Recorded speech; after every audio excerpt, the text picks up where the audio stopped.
technologies. I'm happy that we have again selected 5 companies who are taking place online today. So also a big welcome to all online participants, but also to the few on-site participants. Nice to have you all here. In a minute, as I said, we will see 5 robotics companies that have been selected by our jury members, which are among the top CVCs and VCs in Europe. So thank you for this. Thanks for selecting the companies. Before we start, a very quick introduction about the rules. So we will see 5 pitches. Each pitch is 5 minutes long, followed by a 3-minute of Q&A. If you want to ask a question and you are a Zoom participant, we ask you to use the raise hand function in Zoom, and my colleagues will tell me that you have a question. If you have an on-site question, just raise your hand. That's pretty simple, and I give the floor to you. For the Zoom participants, it's very important to please rename yourself to name and company so that we can see who is asking a question. Last but not least, as I said, we have a lot of online participants. For this reason, we are going to organize an additional meeting opportunity via Zoom on Monday next week. So we will have a full day of one-to-one meeting opportunities between companies and investors. My colleague Marcia will share after each pitch a form in the Zoom chat where the jury members can book additional meetings, and we then put you in contact with our companies. If you are watching us via broadcast, you can see an email address at the end of the session. So if you're interested in meeting a company, please send us an email and we are happy to connect and set up a meeting. With that said, here's the overview of our investor jury. We have Armilar, we have Brega, we have the High Tech Gründer 4, we have M Ventures, we have Crowberry Capital, we have the Xperia Venture Fund, we have Early Bird, and we have NGP Capital. Thanks again for joining. It's a pleasure to have you here and online. And with that said, I want to hand it over to our first company from the Netherlands, which is AV, and I hand it over to Patrick. Patrick, please go ahead.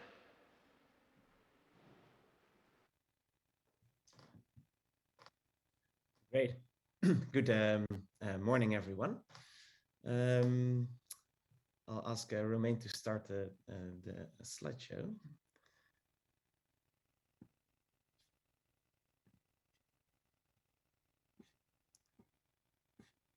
Are you able to see the slides? Perfect.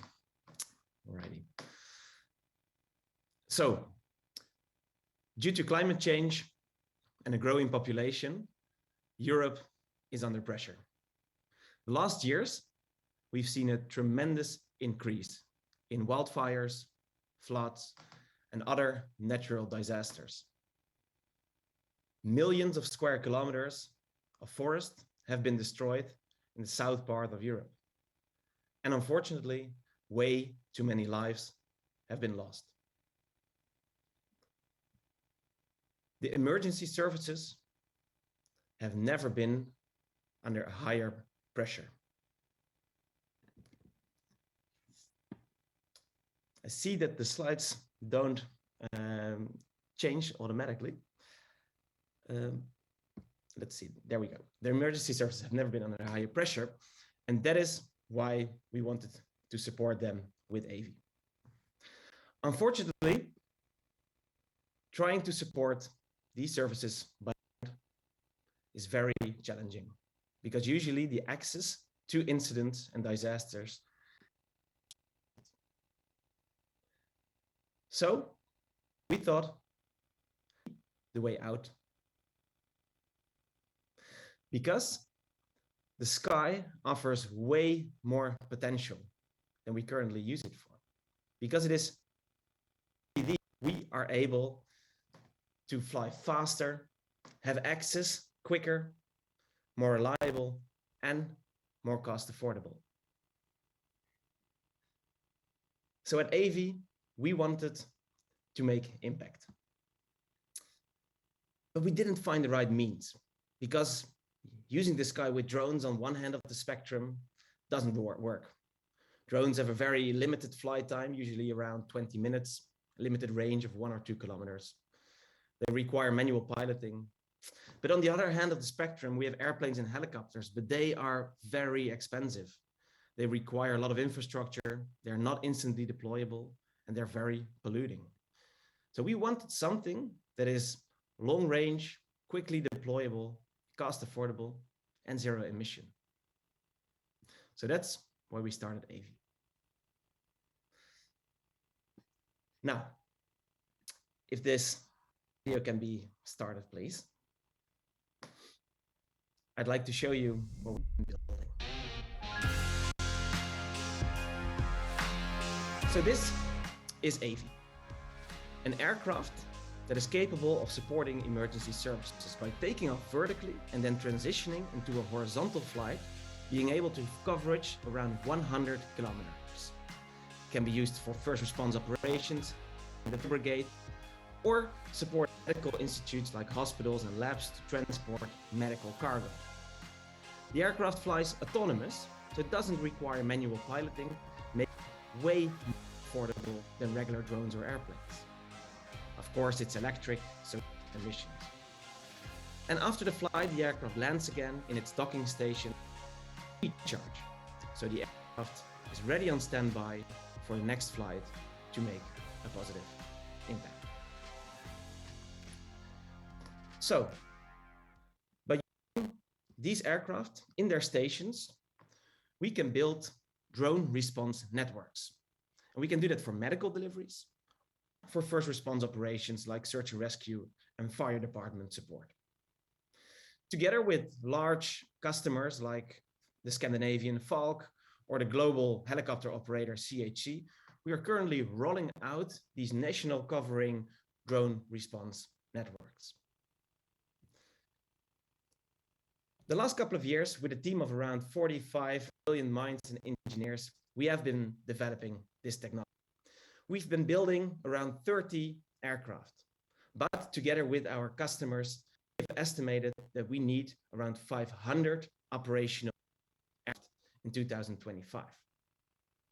So, to be able to scale up to that production number, we are currently in our Series A round. We are looking for a sum of 10 million euros that we want to use for scaling up, market expansion in Western Europe, and new R&D for new aircraft.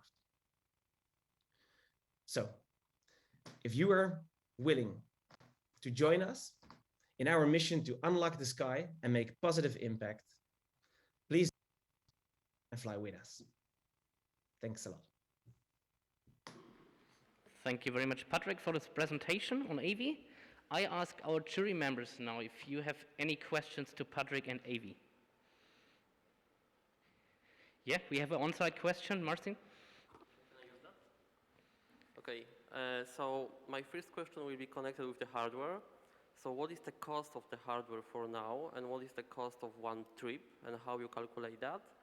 And also, do you add for this maintenance and the battery and how it works? And do you have the manufacturer on your site, and do you have any patents?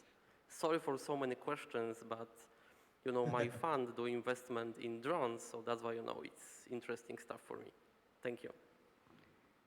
Thanks for the question, and that's indeed a lot of questions. I'll try to answer them all.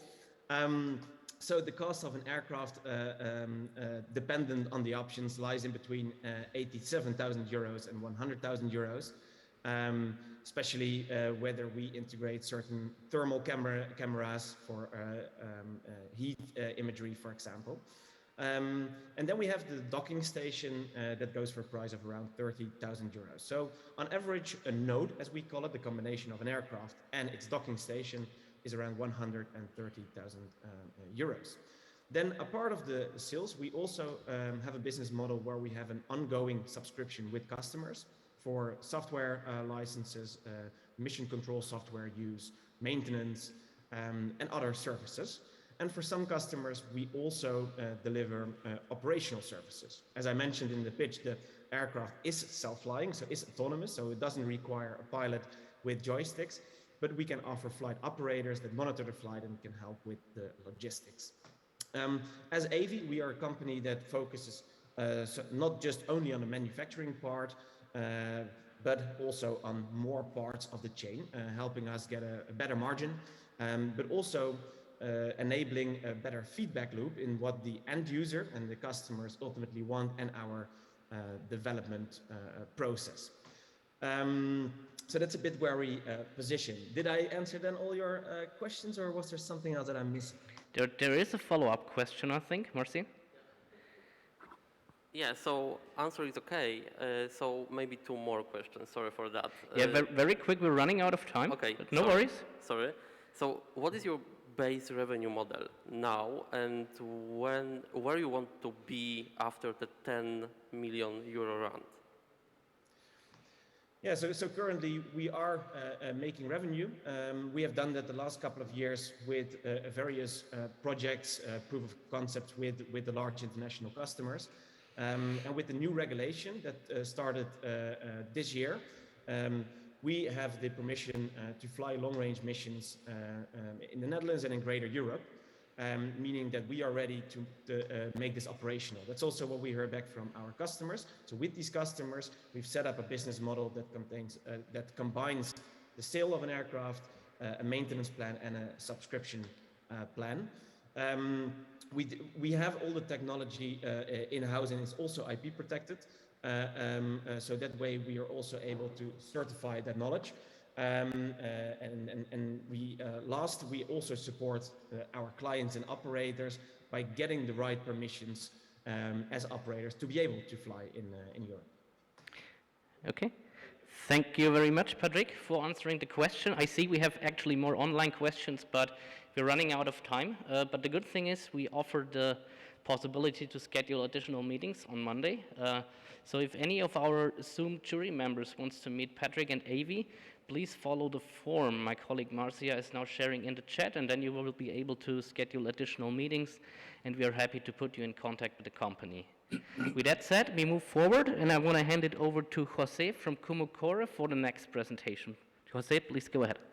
Yes, okay, thank you. All right, let me go through. I would like to present how we see the next generation of mobile networks. I cannot move the slides. I cannot move the slide forward. Can you move to the next, please? Right. Okay, so the problem that we want to drive is that how to build a really scalable private mobile network for industrial usage.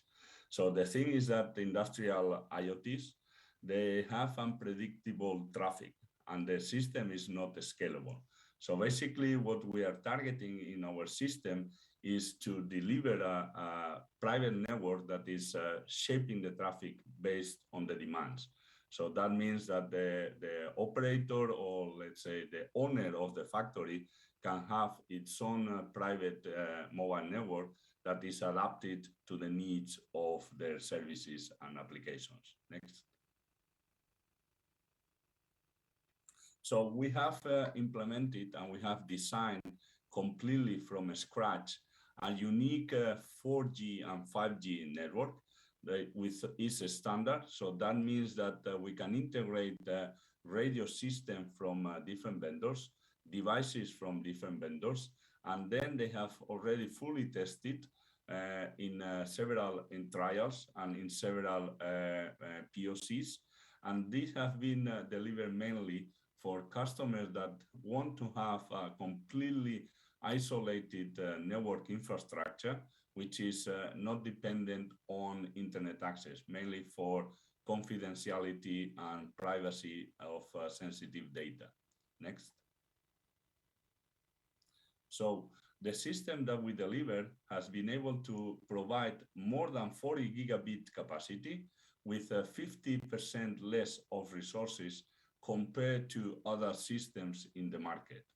And moreover, the optimal delivery of the content, if we want to handle data from sensors, cameras, devices in the factory, robots, etc., we have been measuring up to 50% in savings in terms of capacity.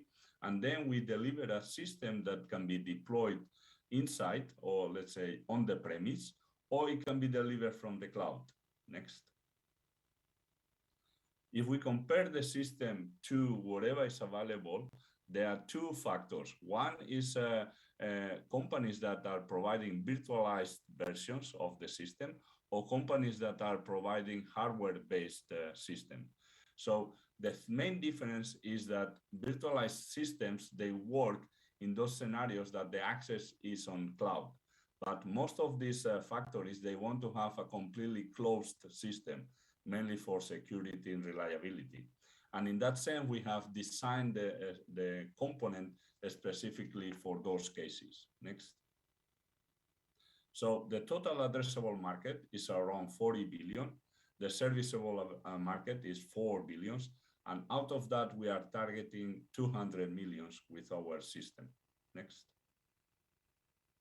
The model that we are having is that we have our own software that then integrates hardware components like a radio or devices from different vendors, depending on the customer.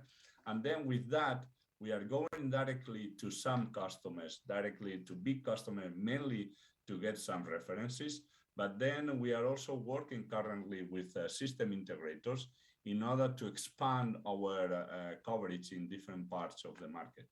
The revenue model is cloud-based if the system wants to run on public cloud, or annual subscription and then pay as you go. So those systems that are closed on the factory, then they select this kind of subscription. The volumes, if it's a small company, is between 50 and 150. But if it's a big company, it's 1 to 1.5 millions. Next. And then the expansion is mainly we are targeting Europe, and then with integrators going across APAC and rest of Europe. Next. So what we are asking is 2.2 millions in order to move to TRL 6 and 8, and then about 1.5 extra million to move into TRL 9. I mean, fully commercial, high availability system. The expected total revenue is about 52 million, and the total net income will be around 40 million. Next. Yes, and this is our past. So we have been going already with several companies. And next. And we are a team of 12 people, experts, with a large experience and innovation in 5G networks. And that's it. Thank you. Thank you very much, Jose, for the presentation. I'm asking our jury again, do we have any questions?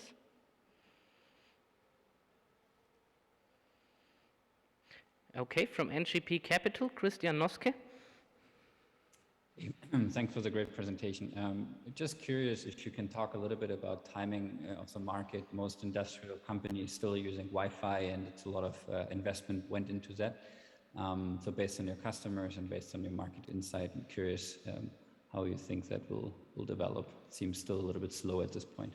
Yeah, that's a good question, because one of the reasons why the customers we are having are demanding this 5G network is mainly reliability and congestion. They are suffering already some problems from the Wi-Fi.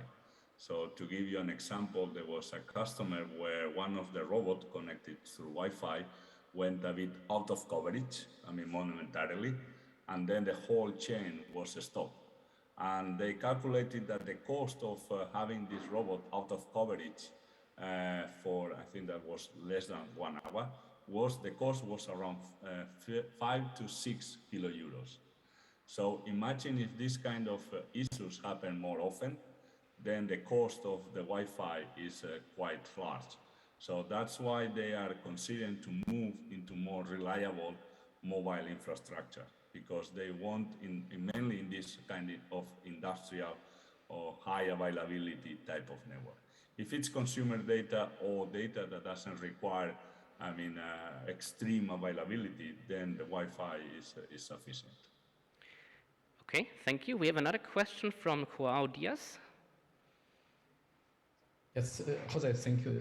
Just one additional question still on the topic raised of the last question is, you have very different use cases in the shop floor, like you mentioned. So it's not clear to me what is exactly the pain point that you are addressing. Is it some massive IoT, low bandwidth, but probably that can be addressed with typical radio access networks nearby, or is it the high bandwidth, low IoT, mostly addressable through the AGVs? What exactly has in this initial use case that you have been addressing, what has been the critical one? Yeah, I think that the main problem is that there's no one system that fits all those scenarios. So that's one of the main advantages of these private networks, that we have included what is called slicing. Slicing means that you separate or you allocate some resources to a certain group of devices. In those slices, then you can, because you own the network, that's the main difference compared to public networks. You own the network, or the factory owns the network, and then with the slicing, they can say that, okay, this group of IoT devices, they are going to generate a large amount of traffic. Then we separate these devices in a different slice where they have their own resources, and the system or the network has been configured only to support those devices. And then they see that there are telemetry devices. I mean, we have had some cases of devices that require very, very low latency in the order of milliseconds. So then we cannot mix the traffic on those devices with the massive IoT. So what we do is that we create a separate slice of the network, and then we register those telemetry devices into this different slice where we can guarantee this low latency. That's the main thing, that the system needs to be flexible to be adapted to the different type of devices. There's a huge diversity of devices with completely different requirements. And one factor is that according to the standards in the industrial factories, there is the concept of security zone, which means that there are parts of the network that are extremely restricted to some of the devices. So in order to support that, then we create another slice for those devices that will be accessing those security zones. So Jose, we need to stop here. Unfortunately, Yeah, we are way over time. Thanks a lot for answering the questions. If any of the investors wants to meet Jose and Kumukore, we will now have again the opportunity to schedule meetings if you follow the link in the Zoom chat, and then we are happy to connect you with Jose and his company. Thank you very much again, and we move forward to a company from Italy, to Springer. Lorenzo, I see your setup. Please go ahead. Yes, thank you very much.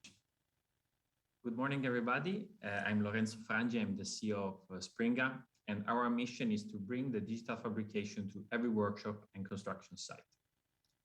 Before being an entrepreneur, I studied and worked as an industrial designer, but since I'm not so good in handcrafting, I looked for help on the market of automated tools who could allow me and help me to create human scale projects. And I found two main categories of products. On one side, the tools for hobbyists, which are very affordable in terms of price, but their work area it's very, very small, as wide as an A4 paper sheet. So I cannot create, for example, a chair or a stool. On the other hand, there are the professional tools, which are perfect for mass manufacturing, for example, of furniture, but they are extremely bulky, very expensive, and so not affordable, for example, for a person like me. To solve this problem, we founded Springer and we begin developing Goliath CNC, which is our first product, which is smaller than a desktop tool, but allows to work for a small to a very large work area. I have a very quick video to show you the robot in action. So Goliath, it's a portable robot that, as you can see, you can place directly on the surface to work. It moves with these wheels on the surface, and it can cut a different variety of materials as wood, plastics, and soft metals, allowing customers to create human scale projects where they want. Our goal is to give more power to craftsmen, makers, and small professionals, enhancing the possibility to create and have new market and job opportunities thanks to an easier access to this kind of technologies, to this kind of digital fabrication technologies, let's say. Regarding the competitors, the main difference is the combination of the autonomy and the portability of our tool. In fact, compared to the industrial machines and the more fixed ones, our tool is completely portable. It's 15 kilograms, and it's completely autonomous. So you don't have to have particular capacity as you have to do with when you work with power tools. Our revenues comes from the direct sale of the product. The whole system starts as 3,000 euros, actually taxes, included the software today and all the accessories necessary to work with the machine. We are working to improve more revenue streams, for example, through extended warranty program or to particular software development available under subscription. Software features, sorry, not development. We have two channels of sales, the direct one through our website, and we are, from about a year, we are establishing partnerships with dealers in the DIY and woodworking market, both in Europe and in the USA. Our traction, we raised $1 million on Kickstarters a few years ago, useful to fulfill the development and industrialization. We expect a revenue of 1 million for 2021, and we have today a little less than 500 units delivered to the customers.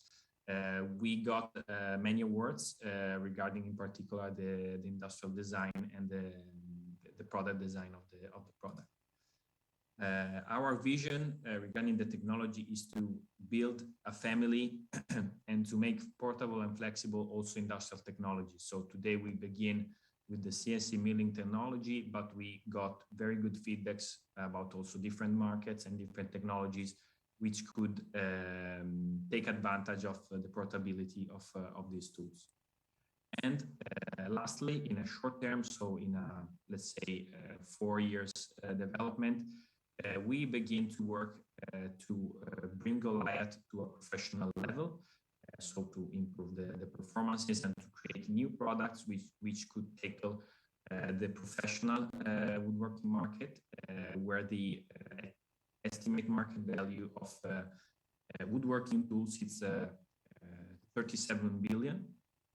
And to reach this goal, we are raising today 1 million round to support the activity of manufacturing, R&D, commercial and marketing development, and of course, to grow the team. Thank you very much. Thank you very much, Lorenzo. Great presentation, perfect timing. So I'm asking the jury again, do we have any questions?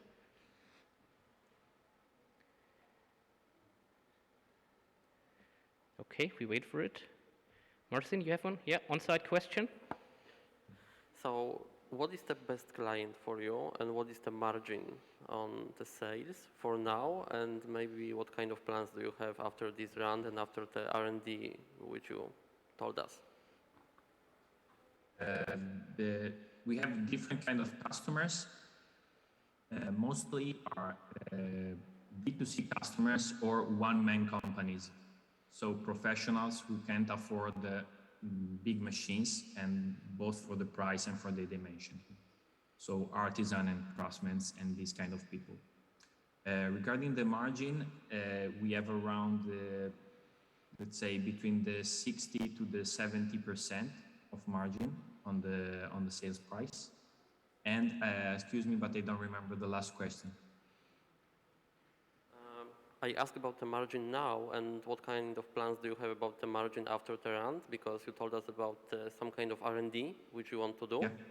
So also one more question, if I can, to this, because you told us it's mostly B2C. So what kind of scenarios people doing with this device now? Mainly furniture. But for example, there are different applications. For example, another category of clients, it's education. for example, vocational schools in the woodworking market. Boat building, all the applications where the possibility to have a portable tool that you can bring on the site, it's a game changer. Okay, thank you very much. Just asking Technic, do we have more questions? Okay, we don't have any more questions. Then thank you very much, Lorenzo. If anyone has a question or wants a meeting with Lorenzo and Springer, please follow the link in the chat, complete the form, and we are happy to connect. In case you're not available on Monday, that's not an issue. We're happy to connect you also outside of the event. So just follow the link and we are happy to put you in contact with the company. And then we move from Italy to Germany, and I want to welcome Tobias from TopoSense.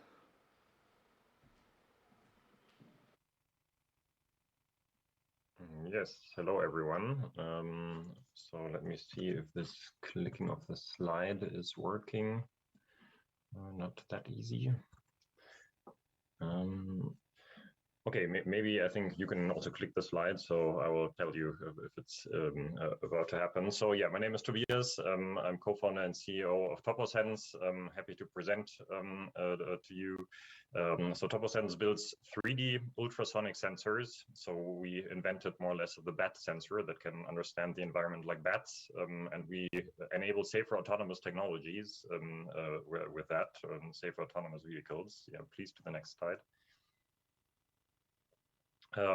So yeah, we are detecting the undetectable. Yeah? So our short-range ultrasonic 3D sensors have the capabilities that they can detect objects which all other sensors like camera and LiDAR sensors are not able to detect. And that enables us to meet the demand in the AGV, in the industrial autonomous robot industry, because it's rapidly growing and safety is a key point there. And the same also counts for the bigger counterparts for autonomous cars, and there in the park options, we enable unique underbody and close range detection, and that is one key safety feature that will be needed for all autonomous parking systems in the future. Next slide, please. So because why are these interesting markets?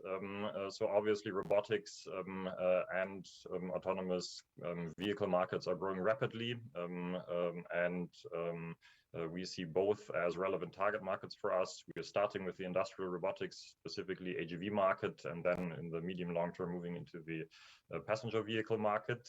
Next slide, please.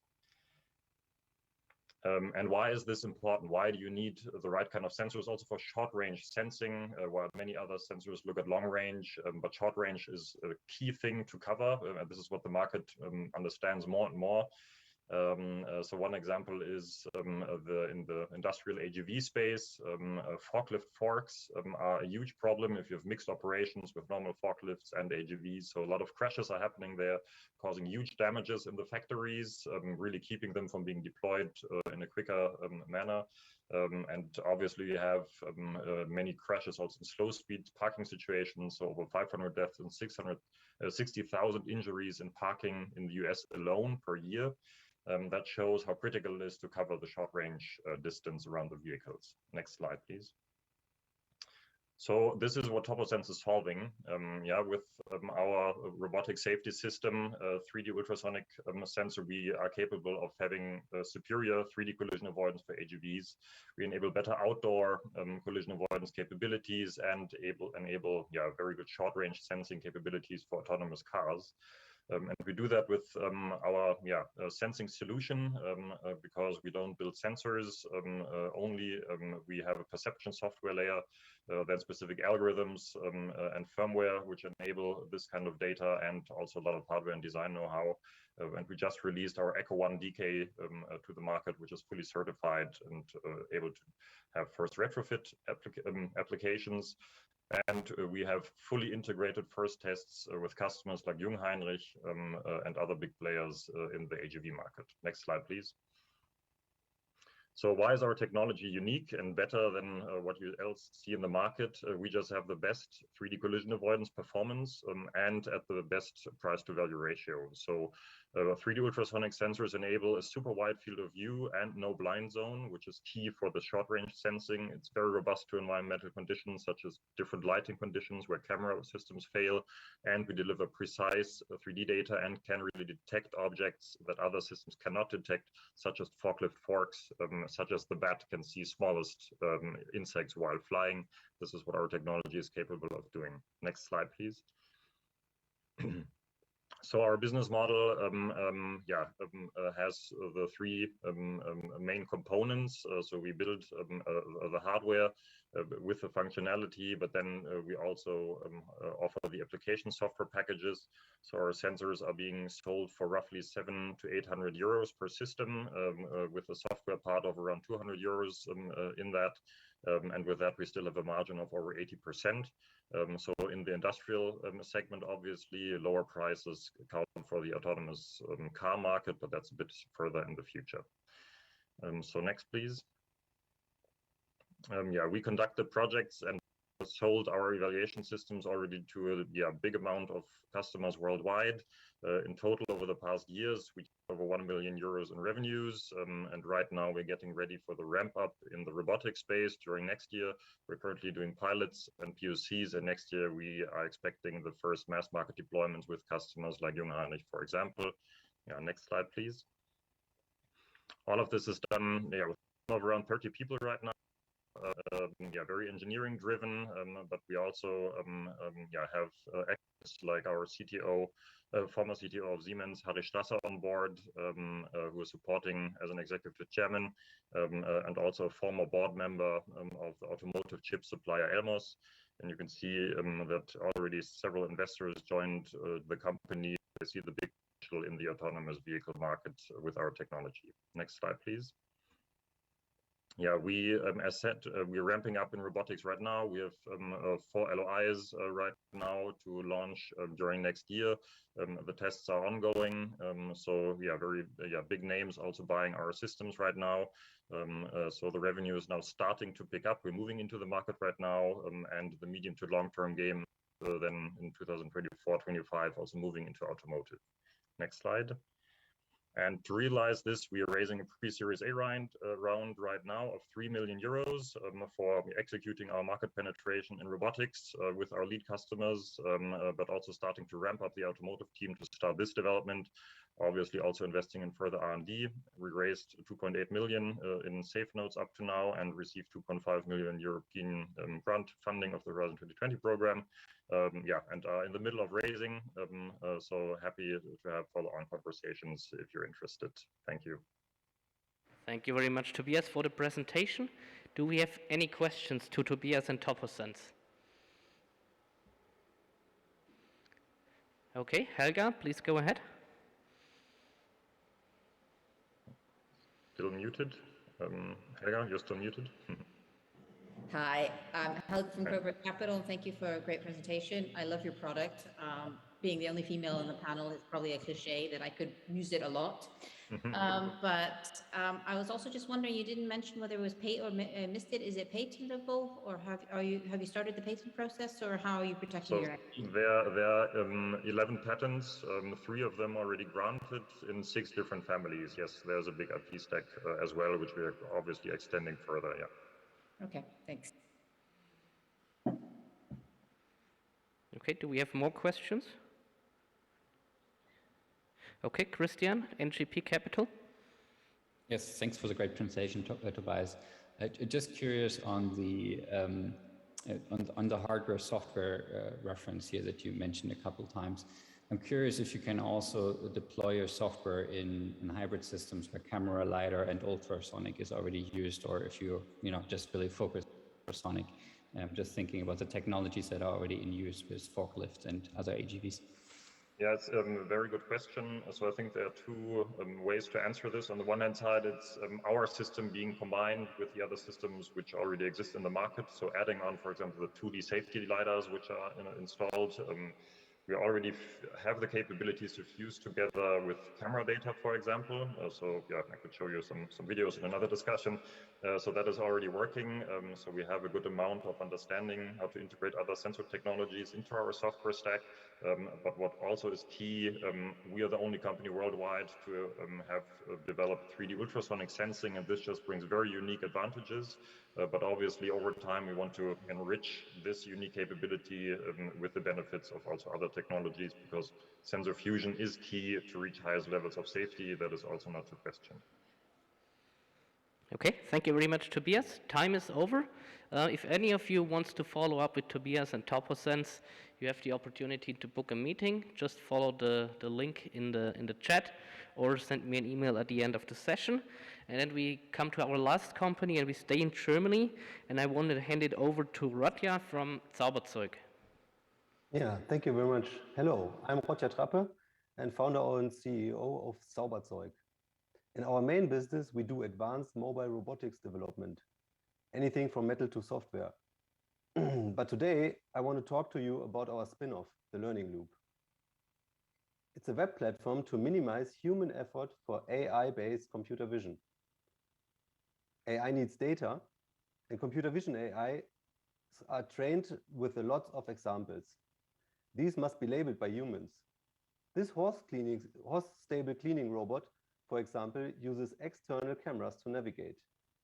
Humans need to draw small boxes around the objects which the AI should detect then. This easily takes more than 2 years of work, just drawing boxes on these huge amounts of images. We have a trick which reduces the effort to about 60 days. By only labeling a small set of relevant images in each step, we can iteratively improve the AI. In the diagram, the red cycle marks the time-consuming labeling process. The learning loop asks the user to only annotate about 100 images. Then it trains a new model and lets it run on the unlabeled images of the business case. The results are used to select 100 new images where the AI is most uncertain. This way, humans only need to work on the images which are really improving the AI. It's 150 times more efficient to do it that way. Our clients most like the holistic solution of the learning loop. It's a collaborative, no-code web platform. This means businesses can focus on the use case. No AI expertise is required. And yes, AI means big competition. But most of the large players focus on the quality of data. The more the better. And who can blame them? They earn on the data centers, and they have a lot of manpower to pull it off. Tesla, for example, has 1,000 people labeling every day. But as I showed you, when focusing on the right data, you can greatly reduce the overall effort.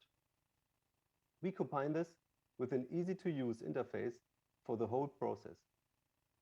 Bringing these two aspects together is really novel, and it's our market advantage. But now we need to enter the international market very quickly. Competition is not sleeping. Our software as a service is clearly in the computer vision market, and that's a huge market, of course. And AI is the new electricity, but most people are not electricians. So we provide an intuitive end-to-end platform, which is very easy to operate and it feels like it's so simple, like a washing machine. As you can see, we have two revenue streams. One for the startups and SMEs, which we will reach through online marketing, where the average license will be about 2,000 euros per month. Large companies, on the other hand, want to have everything installed on premises. And we best reach them to direct sales. So we approach them directly, show them what we have, and we already have some customers here which are really interested. And the break-even is expected in 2 years. And afterwards, it's going up, as you can see.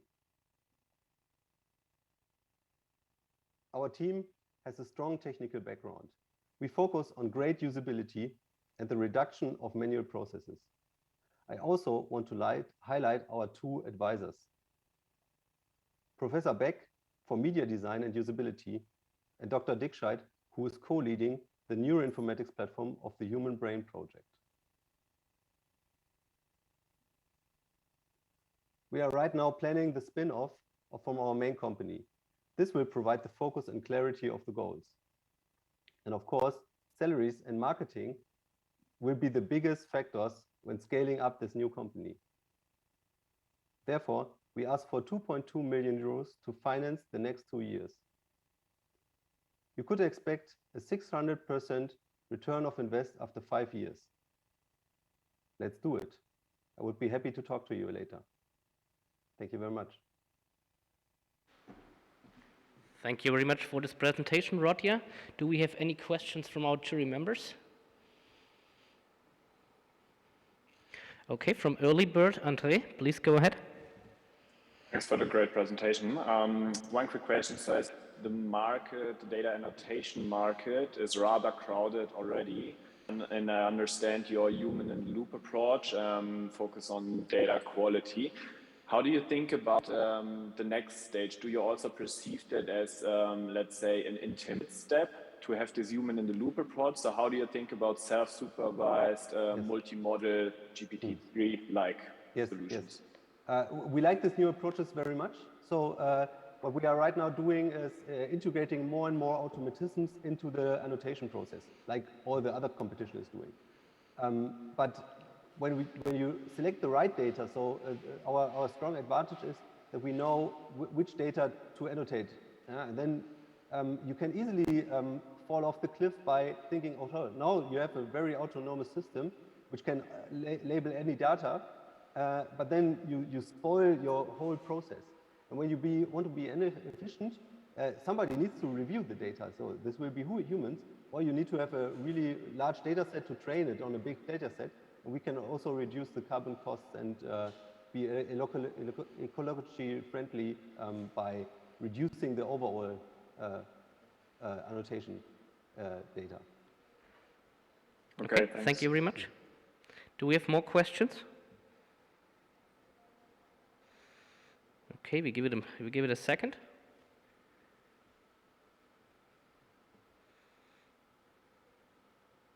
Okay, we don't have more questions for you, Rodja. Thank you very much for the presentation. Very well done. And we are actually at the end of our session. So if you want to book a meeting with Rodja, with Zauberzeug, or any of our other companies, please do so by clicking on the form that Marcia is sharing in the chat. Or you can now see my email address. So if you are an online participant broadcasting, you can send an email to me if you want to meet any of the companies, either from today or even yesterday. Please send an email to me. We are happy to connect you with the companies and set up a meeting on Monday or on any other day that fits for you.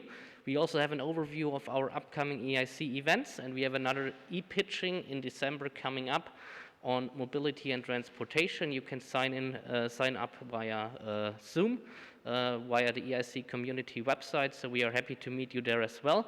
And if you are an investor and want to be part of one of our events, just email me and I put you on the invitation list for our upcoming events. Now I want to thank everybody for participating in this session, all the companies, but also the jury members for being on site, for being online, for selecting the companies. We are very much looking forward to support the companies in follow-up activities.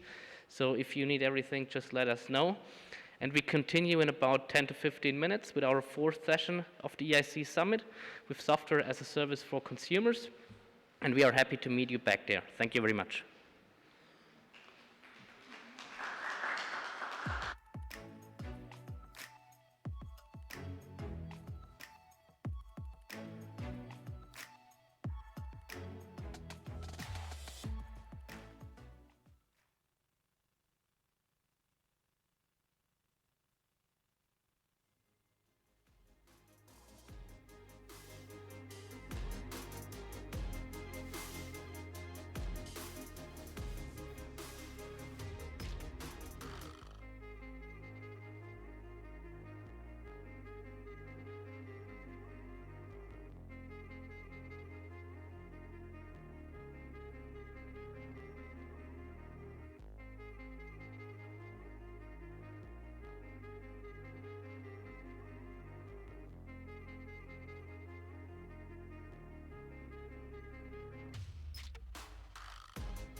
Okay, welcome back to the EIC Summit, to our fourth pitching session on software as a service for consumer companies.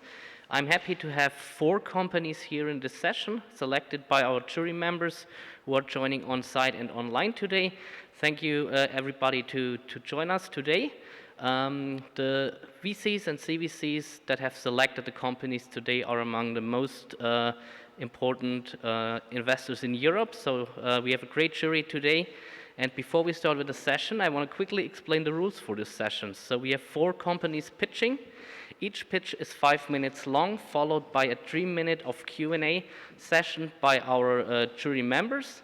If you are a jury member joining online via Zoom, we ask you to use the raise hand function if you want to ask a question. If you are on site and have a question, just raise your hand here, and we give the floor to you. We ask you to ask the questions very straight, and also the entrepreneurs to answer very straight, as we have limited time. And it's very important for our online participants to rename yourself so that we can see your name and company, that we see who is here. And I'm very happy that we have so many investors present today joining our Zoom session online. And before we start, I want to introduce the 4 companies. We have Cabot today, we have Data Bacon, we have Tap Water, and we have You Are My Guide.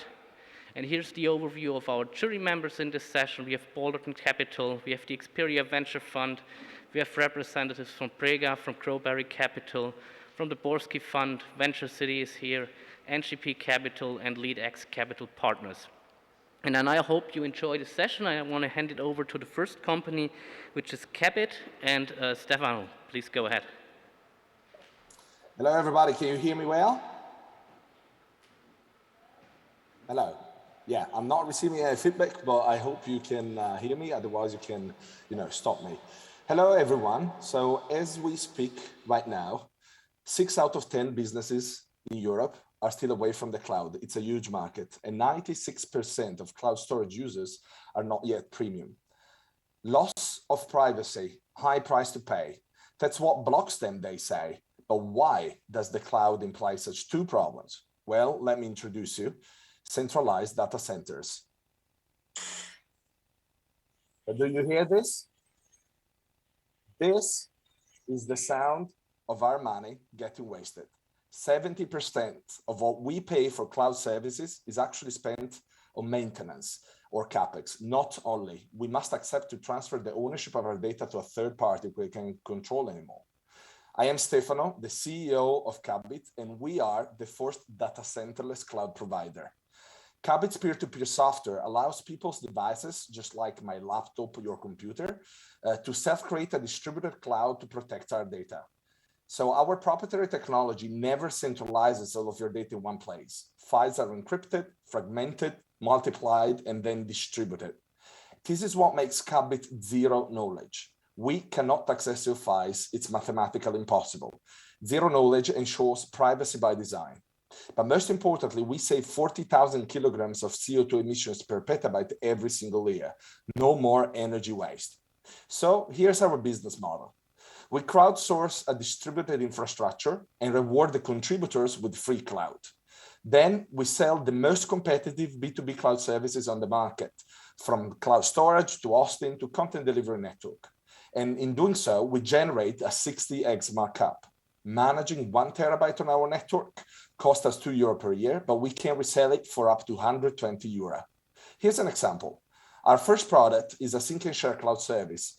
It is free if you contribute with your gigabytes, while the others pay €5 a month or more. Want to become a contributor? With 1 click, you'll soon be able to recycle the spare storage on your computer. But to accelerate our go-to-market, we created the Cabot Cell. You connect it to your Wi-Fi router and you're good to go. We already sold more than €1.5 million and secured our first 6 petabytes to prove our distributed cloud model. And on the other hand, our B2B strategy focuses on digital sovereignty. In 5 years, is the data of European companies going to be all saved on American or Chinese servers? Well, the answer to this question is worth billions. And we are the only European company developing a distributed cloud. This is why we are part of Gaia X in Brussels. We're now working with Lincoln, a telco with 1 million customers, to embed our software directly into 5G routers and IoT systems. And with the CERN in Geneva, we are developing on-premises solutions, which are ideal for institutions with sensitive data. That's why we've generated 100,000 euros of ARR from 30 companies that are about to use our on-premise B2B cloud suite solution. In the meanwhile, the need for cloud storage is literally booming. Everybody's producing just more and more data. And unicorns are emerging like Wasabi, even if they're still based on traditional centralized technology. But our shareholders invested in us because we are disrupting data center economics with zero capex and minimum opex. And Techstars was the first to show the potential of us four co-founders back in 2018, when we became the first Italian startup they ever invested in. The European Union then gave us a 2 million euro grant to finance our R&D. So we could start growing our team, which now counts more than 40 members, with also sales experts from D-Link and the same Dropbox too. We have just closed our first tranche of Series A round, where Techstars reinvested and the largest VC funds in Italy joined. These same investors have already committed 2.4 million euro more that will be invested as a convertible note in March next year. They are ensuring it this way to get a discount on the next Series B. In agreement with them, we are opening up the same opportunity to 1 or 2 international VCs for up to 2 million euro more. In this way, we can boost our B2B growth over the next months and count on more partners for the incoming Series B, which we plan to close in 1 year time with the support of EIC Accelerator. We are Cabit and we are scaling the first data centerless cloud provider. Thank you very much. Thank you very much, Stefano, for this great presentation. Very well done. I ask our jury, do we have any questions to Cabit and Stefano? And we have a question from Christian from NGP Capital. Christian, please go ahead. Yeah, thanks for the great presentation. I'm just curious on the margin profile, maybe I missed it. And also as part of that question, if you copy and duplicate files, does it mean you have a higher cost basis than if I would just have a single cloud strategy? Okay, sure. So very good question. The reason why we make such a big margin, that's the reason why our investors join, is that basically we're giving new life and extracting the fair market value of underutilized internet resources that are already present in our devices, whether they are home devices, personal devices, or in the office, right? So you can imagine how many spare gigabytes there are out there in, server racks from companies just like NAS for users. And managing, since we have no intermediate data center, we cut down the capex and the opex, which means it is super cost efficient for us to manage, let's say, 1 terabyte over the network. Our software costs are about €2, but that same terabyte we can resell it for up to 120 euro. And then the reason why we make redundancy in a distributed way is because it's very efficient. So going back to the multiplication and backup, the cool point is that we basically we split the files in 24 pieces and we make 36 redundant copies out of that, which means a 1.5 increase rate in the space we occupy on the network. But the cool part is that you need any subset of 24 pieces out of the 36 to retrieve your file. That means that if randomly some nodes goes offline, you're totally okay, you're going to refund your data. And we have developed so many lines of code, actually more than 600,000 lines of code, which is more that you would need to send a space shuttle to space in order to make a sophisticated backend technology that monitors the network and optimizes it. Okay, I'm checking. Do we have additional questions? Okay, James Hook, please go ahead. Yeah, hi, thanks for the presentation. I thought it was really good. I guess my question really focuses on the go-to-market strategy. Can you talk a little bit about how you win, on the one hand, the users in the crowd, and on the other hand, the businesses that are going to end up using this service? Sure. So basically, thank you very much for your question. So basically, our vision is to, tap into every cloud service market that could benefit from distributed infrastructure. Of course, for example, it is very easy for us to understand. Everybody, I would say, use Netflix. You know, the content delivery pain that, you know, streaming high quality video, or, you know, sending out millions of software updates. If you are a big company with millions of users, you want them to download the last version. It is really a big pain, right? So we really see in 10 years time, which is the time frame where, you know, a VC usually invests and want their big return from, we really see so many, you know, implementation of our technology. But why did we decide to start from the consumer, and why did we decide to start the cloud? Because it was the leanest thing to do. It was the most, the easier addressable market. Consumers, the best early adopters, they just, you know, go there, test the technology, make it grow, make a network effect. And we decided to start from the cloud storage in a single share shape, because that is the service line that benefits referral rate in the industry, in the line industry, because you actually use the service in order to share files with somebody else, right? So this is why we decided to start from the consumer. But our technology is now ready, finally, it's mature after we invested a lot of money and effort and nights in order to make it work at a mature level for enterprises. This is why we just launched the on-premise configuration, where we're reproducing our technology within the devices that the companies have, and this month we're so happy about how. Okay, thank you very much, Stefano. We are out of time. Thanks a lot for answering the questions. One important thing I want. Thank you. One important thing I want to mention is the one-to-one meeting session we have on Monday, to give the online participants also the chance to meet our companies.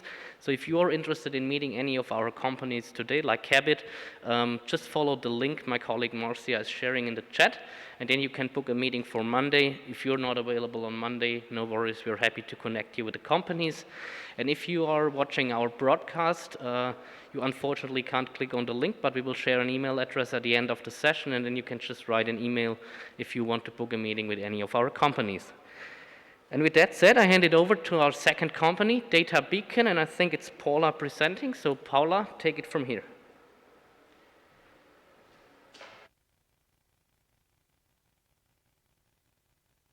Hello, do you hear me? Yes, hello. So my slides are ready. Yes, great. So thank you for the opportunity. This is Data Beacon. We are developing and deploying breakthrough artificial intelligence tools to empower the aviation industry.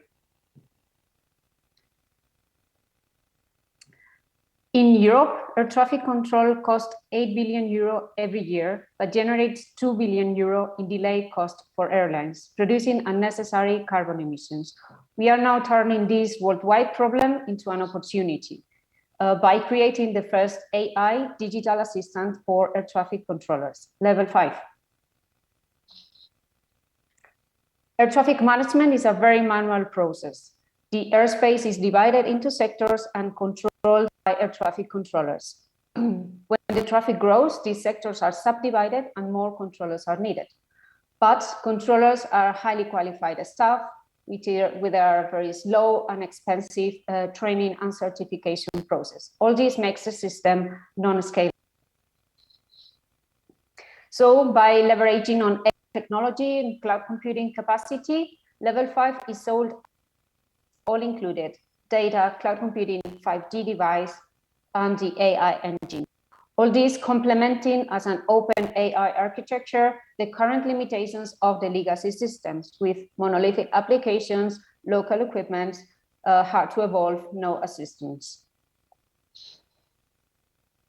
Our technology stack has 3 elements. Best, the cloud computing infrastructure for machine learning. Level 5, the AI engine for controllers, for which we recently submitted a patent. And Victor 5, a web-based user interface that complements the ATC console running on an independent screen. Our customers are the air navigation service providers all across the world. They manage an annual budget of 32 euro every year globally. The 30% of these correspond to the salaries of the controllers and 15% to the technology that they use. This relation between personnel and technology expenditure is expected to get inverted in the next decade. Concretely, there are 86 air navigation service providers all over the world. Focusing on the top 45 of them, we could be addressing the 80% of the worldwide air traffic. We already have established sales contact with half of them. This direct contact with our customers, plus the perfect understanding of the market, and establishing a strategic partnership with key industry players that we have already started, are the core, the pillars of our sales channels. We plan a progressive introduction of automation services in order to gain trust in our technology.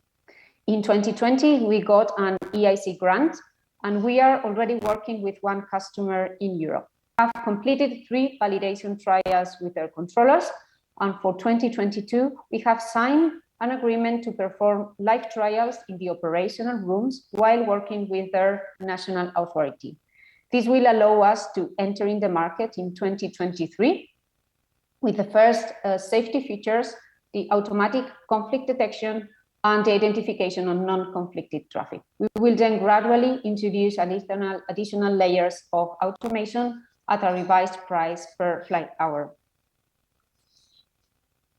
Now is the perfect moment to address this market. Financial crisis, making the market demand higher automation and faster innovation. On the other hand, recruitment processes are frozen as of today, meaning that current resources are not enough to serve pre-pandemic levels. So we will have a problem when the traffic recovers, because training new controllers is very expensive and is very slow. It takes typically like 2 years. And finally, the aviation authorities have AI and digitalization as top priorities for them. So now is the perfect moment, and we have the latest technology to disrupt this market. But we need to be first in it. We want to introduce the market, to introduce the product into the market by 2023. So this is why we are raising funds, in order to grow our team, in order to scale up our sales force, and in order to perform additional live trials to ensure certification and approvals in different parts of the world during 2022. We already have a great team, 15 people, engineers, controllers, machine learning, visualization experts, and we also count with the support of 4 very senior advisories. So thank you very much. Thank you for your attention. I'm now ready for questions. Thank you very much, Paula, for the presentation. And I ask our jury if we have any questions for Paula and Data Beacon. Okay, I hand it over to James. James, please go ahead. Yeah, I can imagine that this market is highly regulated and that the end customer is probably quite risk averse. How, in that context, do you convince them of the value add of your solution? Yes, as you say, so as we explained during 2022, we have approved these live trials, and the live trials need to go together with a safety case. So the air navigation service provider, they are interested in the product because of all these reasons of scalability, of the limitations of resources that we have explained. So then they have to prepare a safety case, and that safety case needs to be approved by the regulator. The first approval is the challenging one. It's the one we are addressing for next year. Then typically other aviation authorities are, let's say, rely on other authorities if it has been previously approved. But it depends on the use case particular that needs to be together with a safety case in order to define how the product will be used in operation in particular. And this is precisely why we plan a progressive introduction of automation. So at the first stage, we will not be using our product by the executive controller, but by the supervisory controller, the planner controller, which is a layer which is less critical from a safety perspective. So the regulation of the certification requirements are much lower than if it's used by an executive controller. Okay, Stefan, you have a question as well? Yes, at first, thanks for the presentation. I was wondering if you have any outcomes on efficiency currently with the live trials already, or is it more focused on the safety at the moment? Yeah, the trials by now have been validating that the conflict detection, so the automatic conflict detection, meaning that continuously the tool is capable of, let's say, measuring the distance between two traffic and anticipating a conflicting traffic and advising the controllers. This is what has been validated. Let's say it has been verified, the performance, but the live trial in the operational room, it's part of the 2022 exercise that we will be starting in January. Okay, thank you very much, Paula, for answering the questions. Time is over, but if anyone wants to meet Data Beacon and Paula in a meeting, please schedule something through the link in the chat, and we are happy to connect and set up a meeting for Monday or somewhere else. And we now stay in Spain, and our next company is Tap Water, and I hand it over to Magnus. Magnus, good luck. Thank you. My name is Magnus Jörn. I'm one of the co-founders of Tap Water. Can I get the presentation up? Is it? Okay. And we're currently doing a €2.5 million round, and I will tell you why and how. It's actually not moving the presentation, so please move it forward for me. So our vision is really to eliminate plastic waste from bottled water. There's about 500 billion bottles produced every year, and we want to have a great impact on this. So our goal is by 2026 that we will replace 10 billion of these, which means 2% of that total market, which would mean creating €1 billion business in the water space. Next one. The problem that we're trying to solve is that a huge amount of people worldwide consume bottled water. In Europe, it's around 60 million households, worldwide over 500. And it's difficult to fix this because like in Europe, the issue is primarily taste. In other countries, it's about bacteria and contamination and so on. And we haven't seen, so despite all of the attention to plastic pollution, there's been very little change in this increasing. And we believe one of the reasons for this is water filters really haven't addressed the consumer needs. It's a traditional space, not much innovation. And we believe there's going to be a tipping point in the next couple of years in the same way as there has been in electrical vehicles, solar panels and other things. And when that happens, we're going to be the ones to make sure that there's a big shift in the market. Next one. So our solutions, and this is what differentiates us, are really about simplicity, so simple to install and use, great taste and health, affordable, typically based on subscription, so you don't need to worry about it, sustainability, and longer-term connectivity. And we've launched it as the world's smallest faucet filter, kind of like a Spotify solution, which costs us €9 per month for great tasting tap water. Next one. We've already sold over 100,000 products. This is primarily in Spain and in Barcelona, where we have 2.5% household penetration. 9 out of 10 people say that the taste is as good as bottled water. Most of them choose subscriptions. We have great NPS scores. They recommend it to us. And if we look at our impact, we've already replaced over 60 million bottles of plastic. And our belief, as I said before, is that over the next 5 to 10 years, at least 50% of households would transition from bottled water, which means that if we can only capture 10% of that market, it's a 300 million business for us in Europe. Next. Our business model, as I said, is primarily yearly and monthly subscriptions, but we also send standalone filters both through retailers and Amazon. So we see that as a seeding market. And our net LTV at the moment is approaching €100 with a customer acquisition cost of about 25 or below 25. And we believe that the LTV will go up over time because ideally people should be using our products forever. Next one. Competition-wise, our main competition is bottled water. So it's the big companies like Coca-Cola, Nestle, and Danone. And the advantage of our product is that it saves money, it's more convenient, it's healthier and better for the planet. But we also have Brita and BWT as competitors. Brita has a 90% market share in Europe, so very dominating in this space. But we believe our products have more compact designs, better flow rates. They're for digital natives, so a lot more innovation there. And then there's more traditional products that are complicated to install. Next one. We do about 2 million euros, a little bit more this year, and our plan is to accelerate our growth with this new funding, and we should reach 50 to 100 million euro run rate within the next 4 or 5 years. We already have 1.5 million euros committed of the 2.5 million, so looking for 1 million. Next one.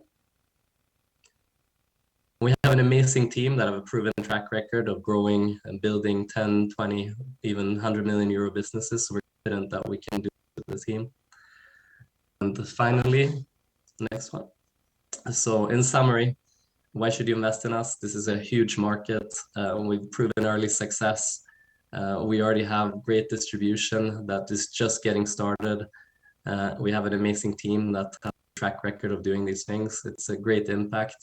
Yeah, we're going to be profitable, and we already have a lot of acquisition offers. So we're confident that this is going to be a success. Thank you. Thank you very much, Magnus, for the great presentation. I hand it over to our jury again. Do we have any questions for Magnus and Tap Water? So we're checking.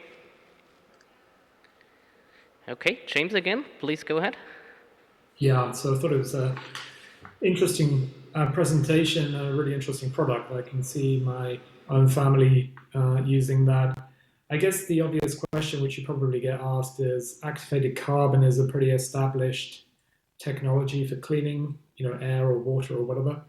What are the real technological advantages of your product? Where are the barriers to entry stopping others coming in and copying what you're doing? So one of them is that this is all about building long-term trust. Like Brita is the dominating company because they've been building up trust in this market for the last 40 years. So for us, it's all about making sure that our products are independently tested, all the claims that we make are supported, and continuously optimized for taste and better filtration. And really make sure that we're using the latest technologies. Like historically, Brita, for example, they launch a new product every 10 years. We're actually launching a new iteration every 6 months. So the change and improvements are much, much faster. And there's a lot of things happening here with nanofiltration materials, new materials that are efficient in removing all kinds of contaminants and especially improving the taste. And also the eco-friendliness is another big thing. So things like making sure that the activated carbon that we use is from organic coconut shells and other things. So a long range of things. Okay. But in the long term, it's all about building brand trust, and being a European company is a huge advantage here because actually there's only a few of the companies that are European based. Most are China based. Okay, thank you very much. We have time for one more question. Okay, Helga, please go ahead. Yes, hi, thank you for an interesting presentation. I was just wondering, is there any legislation that will help you in the future? Do you foresee that there will be any legislation personally, I buy mostly bottled water when I go to restaurants and they're like waiters really pushing me, would you like still or sparkling? Because I know it's a revenue source for restaurants. So do you think there will be legislation like where people are required to drink more tap water or use water sort of more wisely? We would certainly hope so, because it seems like that's the only way that this is going to change. Because the thing is, retailers make so much money from this, and so do restaurants. So they're going to continue to push it for as long as they can. So the only way we can really get rid of this stupid thing, because bottled water is so easy to replace. That's the nice thing. So yes, we definitely hope so. And we also hope that there will be legislation around standards of filtration, because today the only country in Europe that actually have some kind of certification is France. So we're hoping that there will be a European standard that also means that companies have to live up to a certain level of standard with regards to filtration of materials and all. Okay, thank you very much, Magnus. Time is over. So if any of our investors wants to follow up with Magnus and tap water, you can now follow the link in the Zoom chat to schedule a meeting for Monday. Or if you're not available, just let us know and we're happy to put you in contact with the company. And then we already move forward with our last company for this fourth session. And I hand it over to Esther from Italy from You Are My Guide. Good morning. Can you hear me properly? Yes. Thank you, Paula. I see you in the small screen. I will start immediately then. Thank you once again for being here today. I'm Esther Liquori and I'm the CEO and founder of You Are My Guide. Okay, the slide that present my company, Ghostwriter AI, is our solution that analyze customer conversation analytics. So we all of us knows that customer journey is today becoming even more complex and with a lot of touch points to monitor and that produce value, but companies are difficult to catch. With Ghostwriter AI, we help companies identify the value inside the conversation, analyzing the data and getting those elements that helps them to attract new leads, scale and increase their sales and marketing activities. In our amazing journey of most of 7 years now, we have been supported by our investors to focus on our technology core that is based on natural language processing. In the meantime, we also been supported by amazing key partners, really vertical in the AI space, such as Intel AI Builders, NVIDIA, and we are also part of the focus group for AI in the European community tables. Some of our customers are major banks or retailers in the world. And what we do for them is analyzing their conversational data to capture new opportunity, as mentioned. The data, the conversational data can come from many different sources, could be chat, could be email, social networks, CRM, phone calls, whatever, that are unstructured data that we are able to transform in valuable insight. Thank you, our services such as data enrichment, speech analytics, semantic search, and chatbot API. But let's go a little bit deeper inside the use case to let more clear what we do. For example, CaixaBank want to make their campaign, their advertising campaign more appealing, more personalized to their customer needs. And analyzing the data, we enrich such information coming from the customers to better help them to address the right kind of communication and get obviously more return on investment in their campaign. So basically, customers give us omni-channel conversation, and we are able to provide them conclusion, action, what to do with this data. Our model is an analysis as a service model that brings us revenue through a setup and a monthly fee. Compared with our competitor, we are really able to cover the whole customer journey, going from the attraction phases through conversion support and obviously deployment of our solution. The deployment part is really important because it's where we are able to also compared to the others, provide multi-clouds deployment on premises and on device, ensuring a higher level of security of the customer data. Who we are me, that I'm the CEO, and Mauro, my other co-founder, Mauro Benici, the CTO, the minds behind our algorithms.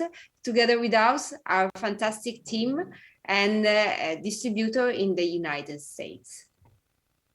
What we're looking for growth and exploding our business, covering and helping even more customers across the Europe and the United States. For that, we are looking for funding that we will allocate mainly in business development activities. And now I'm open to all your questions about what we are doing. Thank you very much, Esther, for this presentation, and I hand it over to our jury for any questions. Okay, we're checking. Okay, Stefan has a question. Stefan, please go ahead. Thanks for the presentation. I would like to get some more information on what the basis of information is, what you're using. Is it all information coming from the company, or is it also open source information? Thank you for your question, Stephen, because it's really important. We both manage the internal data of the customers and the external data. So we are able to find and reach the customer information with new data coming from open sources, social networks, and so on. Obviously, managing with care, with the appropriate level of privacy and security, all the data that we get. That's why we make data synthesization, and our data are not can be backward to the people that has shared their information. Okay, Christian has another question. Christian, please go ahead. Yeah, thanks so much for the presentation. I was just curious, the market is quite crowded already, globally speaking. You showed a lot of competitors, even open source approaches like Rasa AI and so on. So I'm just curious, when you talk to your customers, what is the reason here for them going with you, and what is the differentiation long term for you? Thank you once again. Another interesting question, because as a matter of fact, as mentioned, we are able to cover the whole customer journey, and usually open source, but not only open source solution, but even proprietary solution, usually deploy on cloud or at the maximum level of security on premises, with the possibilities of installing on device our solution and analyzing locally what the customer has as data. We enable our customers to keep in their really in their hands the solution and the data and the outcome that we are able to provide them. Okay, we have one more question for James Hook. Hi, James. Hi, yeah, thanks for the presentation. It was really interesting. I guess I have two questions. Do you see the value in the technology, in the algorithms or the learning data? And secondly, in terms of the learning data, which I tend to favor when I look at these types of things as the real area of differentiation, is it something that you can share across clients? Like, can you learn about how consumers consume things across different sectors or different areas of the consumer universe, or is it all individual to one client? Thank you. Wonderful questions today. Yes, learning algorithms are a great value because, as we know, everyday conversation changes, everyday trends in the possibilities of the market changes. So customers are every day changing their mind and approaching the same products, same services in a completely different way. So it's really important from the side of the companies to understand where the market is going on, and from the side of the consumers being addressed by something that really may be in their interest, because we know this is crowd communication even for the customer side. As regards the sharing of the learning and the information, is a little bit crossed, because obviously the models increase its knowledge from the various conversation and from the various experiences and approaches that the algorithms themselves are doing. However, everything even stays at the level inside the customers, because everyone keep his data, everyone has is a particular kind of vocabulary to approach his business, and this is the really up to the customers. So this is the value that stays inside the customers and never go out. Okay, thank you very much, Esther. Time unfortunately is up. everyone. Thank you very much for your presentation and answering the questions. If you want to follow up with Esther and you are my guide, you now have the chance to fill in the formula again for scheduling additional meetings. We are at the end of our fourth session already, so thanks to all the participants online and on site for contributing to this session. We have some more sessions today. After the lunch break at 2 p.m., we talk about MedTech and eHealth solutions, but we also have some upcoming EIC events. We have one more online session, an e-pitch on mobility and transportation on December 9. So if you want to join there, just let me know. You can see my email address here. Also, if you want to join any of the other sessions, I'm happy to invite you to those as well. If you are watching the broadcast right now, you can also send me a message, an email, if you want to meet any of our companies today for our online session on Monday. Just send an email, let me know. We are happy to schedule something or connect you with the companies. With that said, thanks again for participating in this session, and hopefully we see you later for the MedTech and eHealth session. Thank you.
Okay, welcome back after our lunch break. We have already reached the healthcare sessions. The first sessions we have today is on MedTech and eHealth, and I'm very happy that we have 5 companies pitching in front of our investors. We have 2 companies on site. Welcome to the sessions, and 3 online, and we have also Hightech Gründerfonds here with us on site, and many investors are joining online. The companies presenting today have been selected by our investor jury, and as most of them are joining online, a quick update on the rules for the sessions. We have a 5 minutes pitch per company, followed by a 3 minute of Q&A, and I ask to answer the questions asked by investors very straight to the point, as we have very limited time. Investors joining via Zoom online, please use the raise hand function if you have a question. If you have a question in the audience, just raise your hand here.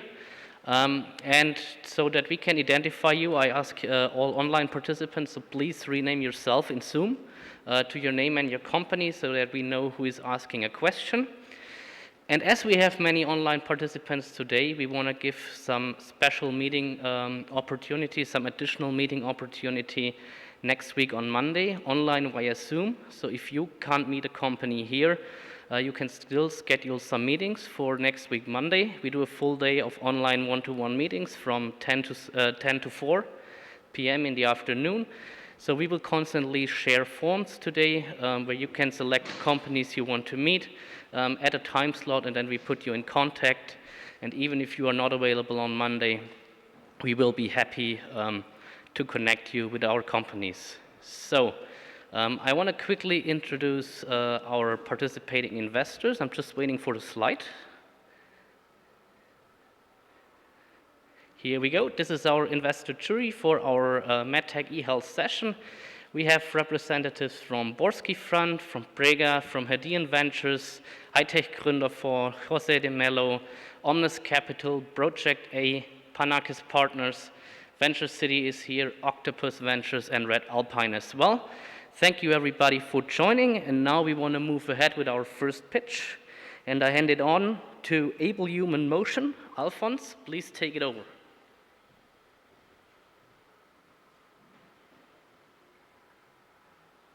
My name is Alphonse Carnicero, CEO of Able Human Motion, which is a Barcelona-based startup with the mission of enabling mobility for all. Mobility is a fundamental part of living in society autonomously and freely. However, 1 billion people worldwide see their mobility and independence reduced due to a neurological disease, being the most common causes stroke and spinal cord injury. These individuals could walk if they had an exoskeleton to restore the affected movements. However, current devices are very expensive, as they cost about 100,000 euros, too heavy, and require professional supervision. Therefore, exoskeletons are only found in large hospitals and are out of the reach of the patient. This is why we present Able, the first light, easy to use, and accessible solution for them. With only 11 kilograms, it will become the lightest exoskeleton in the market due to the use of advanced materials and a proprietary cable-driven actuator technology. Easy to use with novel motion control techniques that offer seamless user-machine interaction and accessible seeking home use. The exoskeleton is accompanied by Able Care, a cloud-based mobile app that enhances the rehabilitation experience for patients and clinicians, enabling a more personalized and data-driven therapy with real-time adjustments and progress metrics. Our product will be introduced to clinical institutions via direct sales with a capital acquisition of 40,000 euros, followed by recurrent revenue streams of 2,000 euros a year, which include software subscriptions, maintenance, advanced training, and accessories. Once the product is deployed successfully in the clinics, we will unleash the version for community use through our network of distributors. Here, the role of some current partners like Toyota, partner of the Paralympic Committee, will be key to scale up. Our potential market is made up of hospitals with rehabilitation units and people with gait impairments due to stroke or spinal cord injury, which represents a market of more than 2 billion euros in Europe and the United States. We aim to acquire 2% of this market in a 5-year commercialization period, so 49 million euros. The cost of competitor devices ranges from 100 to 150,000 euros and weight from 14 to 28 kilograms. We have managed to drastically lower down the cost and weight of this technology while offering improved functionalities, which will drive a much faster market adoption. In just 3 years, we have patented our technology internationally and developed 6 design iterations to ensure product market fit. Over 90 patients have tested the device, walking more than 130,000 steps. Multicenter clinical trials have been performed in reference hospitals of Germany and Spain, and our quality system has been certified according to ISO 13485. Next year, we will obtain the CE mark as a medical device and officially launch our product at the leading conference on rehabilitation, the Rehab Week.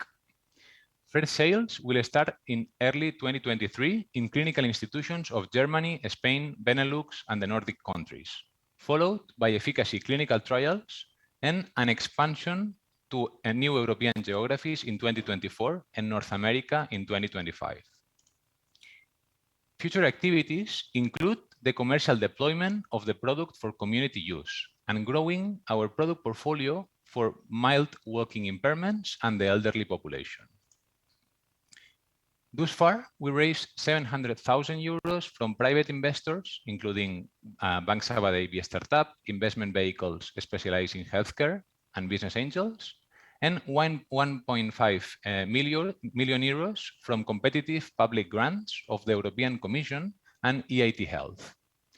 We were also accelerated by Boston CIMIT, the most successful health accelerator in the world. Now we are looking for a 2 million euros investment with a strategic partner to achieve the CE mark and launch B2B sales in Europe. A third part of the funds will be allocated to marketing and sales, 26% to clinical trials, 15% to regulatory and IP, and 9% to production. Our team is led by Alex, who previously worked at robotic tech companies, Douglas, previous marketing director of our main competitor, Anna and Elena, with extensive experience in regulatory and clinical affairs, and me, an entrepreneur with medtech industry experience. We are complemented by an advisory board with thought leaders in the field, like Marc Cortés from Mount Sinai, Paolo Bonato from Spalding Rehab, and John Collins from CIMIT. Our disruptive technology is on a mission to empower every person in a wheelchair. Join us and make this happen.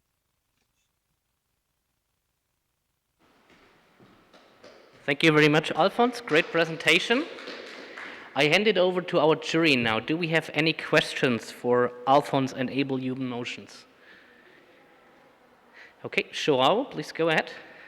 Hi, thank you very much. My name is João Milomes. I'm the head of innovation at José de Melo Capital, based in Lisbon, Portugal. 2 quick questions. One about the product itself. Is it one size fits all, or does it have to be custom made? Where is it going to be, and where is it going to be produced? Yeah, it's a one size fits all, so you can adjust the size from 150 meter to 190, and this adjustment is made by hand without needing external tools, and it can be done in a matter of seconds. And it will be produced in our facilities in Barcelona. So we have several suppliers around the world, and what we do is the assembly of the product. Okay. Does it require any assistance to install the equipment? So if I'm in a wheelchair, do I need someone to help me fit the equipment, or can I do it all by myself? That's a good point. And this is something that we have strengthened during the development. So users can use the device completely autonomously, from putting on to walking and to taking it off. One final question. What is your commercial strategy? Is it direct sales? Are you going to sell directly to clinics and hospitals? Yes, we will go direct sales in some countries, and there are other countries that we will go through distributors, which we are already in contact with them. Thank you. Okay, thank you very much. We also have an on-site question from Marco Winzer, Hightech Gründerfonds. Please go ahead. Thank you, Alphonse, for your pitch. Very interesting. Marco from High Tech Kunde. My question is about your clinical trials you have run in Spain and Germany, you mentioned. Could you please explain what was the end point of these clinical trials? What was the end point, the result, what you showed? Yeah, those were clinical trials to demonstrate the usability and the safety of the device in a clinical environment. This is something that is required for regulatory purposes for the CE mark, and that is where we collected this data to obtain later the CE mark. But these are no efficacy trials. This is something that we will do in the coming years. But the outcomes were mostly like the number of adverse events, and also then we had, so, for example, the time donning and doffing, that this is something that we have seen that it has improved by 80% related to all our competitors. And also other like gate metrics we were analyzing to compare our device with other devices in the market. So efficacy trials you will do in the future, but this is necessary for this product, yeah? Exactly. With the money that we request, we aim to do these efficacy clinical trials in some clinical institutions that we are already in contact with, and then also to launch the sales in Europe. Time is over. Thank you for answering all those questions. If we have additional questions for Alphonse and Able Human Motion, I ask you to schedule a meeting with them. You can do this by clicking on the link my colleague Marcia is sharing in the chat. Then you can select the company you want to see and a time slot. We will put you in contact. And if you are currently watching our broadcast stream, you will unfortunately not be able to click on the link, but we will share an email address at the end of the session where you can reach out directly to us. With that said, thanks again, Alphonse, and we move over to our first on-site presentation, and I want to hand it over to Gora from Anaida Technologies.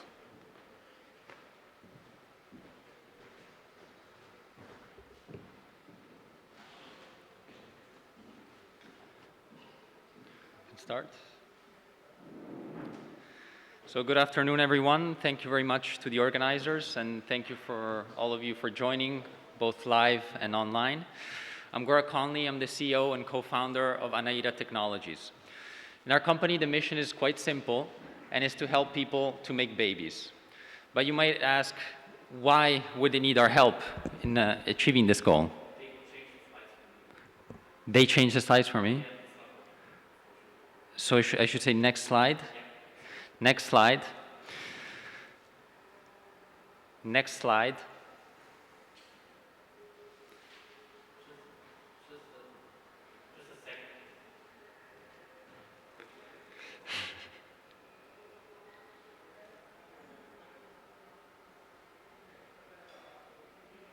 All right. Okay. So as I was saying, we're helping people to make babies because the simple way doesn't always work out.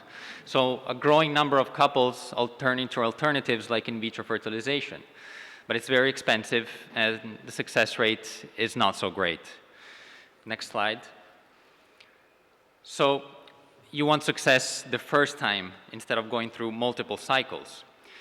And one of the key aspects to gaining that success during a cycle lies in the doctor's ability to choose the best embryo for transfer. But today's technology is still insufficient for the job. You have the standard, which is morphological analysis, is still qualitative and unreliable. We're adding more data-driven decision with genetics, but this is still slow and requires an invasive biopsy to be achieved. Next slide. And this is where we come in. We're developing a device that will support the doctors in choosing the right embryo the first time. It comes as a consumable, like the one you see in the picture, that we're going to sell directly to the IVF clinics. Next slide. It's based on a non-invasive technology, magnetic resonance, which is the same one behind MRI. All the doctor will have to do is place multiple embryos from the same patient in one of these devices, connect it to a machine for analysis, and get back a simple result, which is the embryos scored for viability. Next slide. The business model is quite simple. It's the familiar Nespresso model. So we provide the consumable sensor to the clinic, and in turn, they offer the screening service to their patients as part of the overall IVF cycle. Additionally, we provide the machine for analysis to the clinics so they have access to a full turnkey solution. With competitive pricing of our sensors, we estimate an average size clinic to generate about $500,000 in revenue per year. And with over 1,000 clinics just in Europe, you can see how quickly this can add up. Next slide. So the market is already a global market, and it keeps on growing because fertility, as we know, is a growing issue worldwide. But Europe is still one of the largest and most interesting segments, with over 600,000 IVF cycles done every year. And globally, we see over $1 billion spent just on the embryo screening part. So our goal in entering this market is to reach $100 million in revenue by 2030, which is about 8% of the global market share. And this is actually quite feasible and reasonable, because if we look at the recent market trends, we're seeing more and more clinics joining together and forming larger groups, which under the same name are serving thousands and thousands of patients.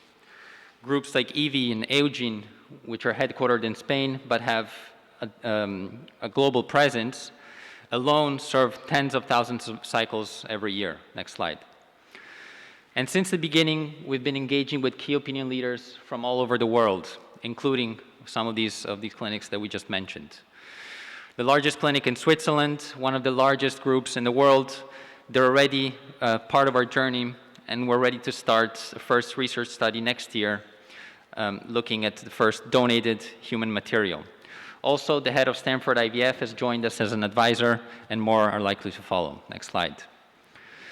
So where do we stand and where are we going? We incorporated just a little over 2 years ago, and since then, next slide, we've been able to raise over $3 million in funding, mostly non-dilutive. Next slide.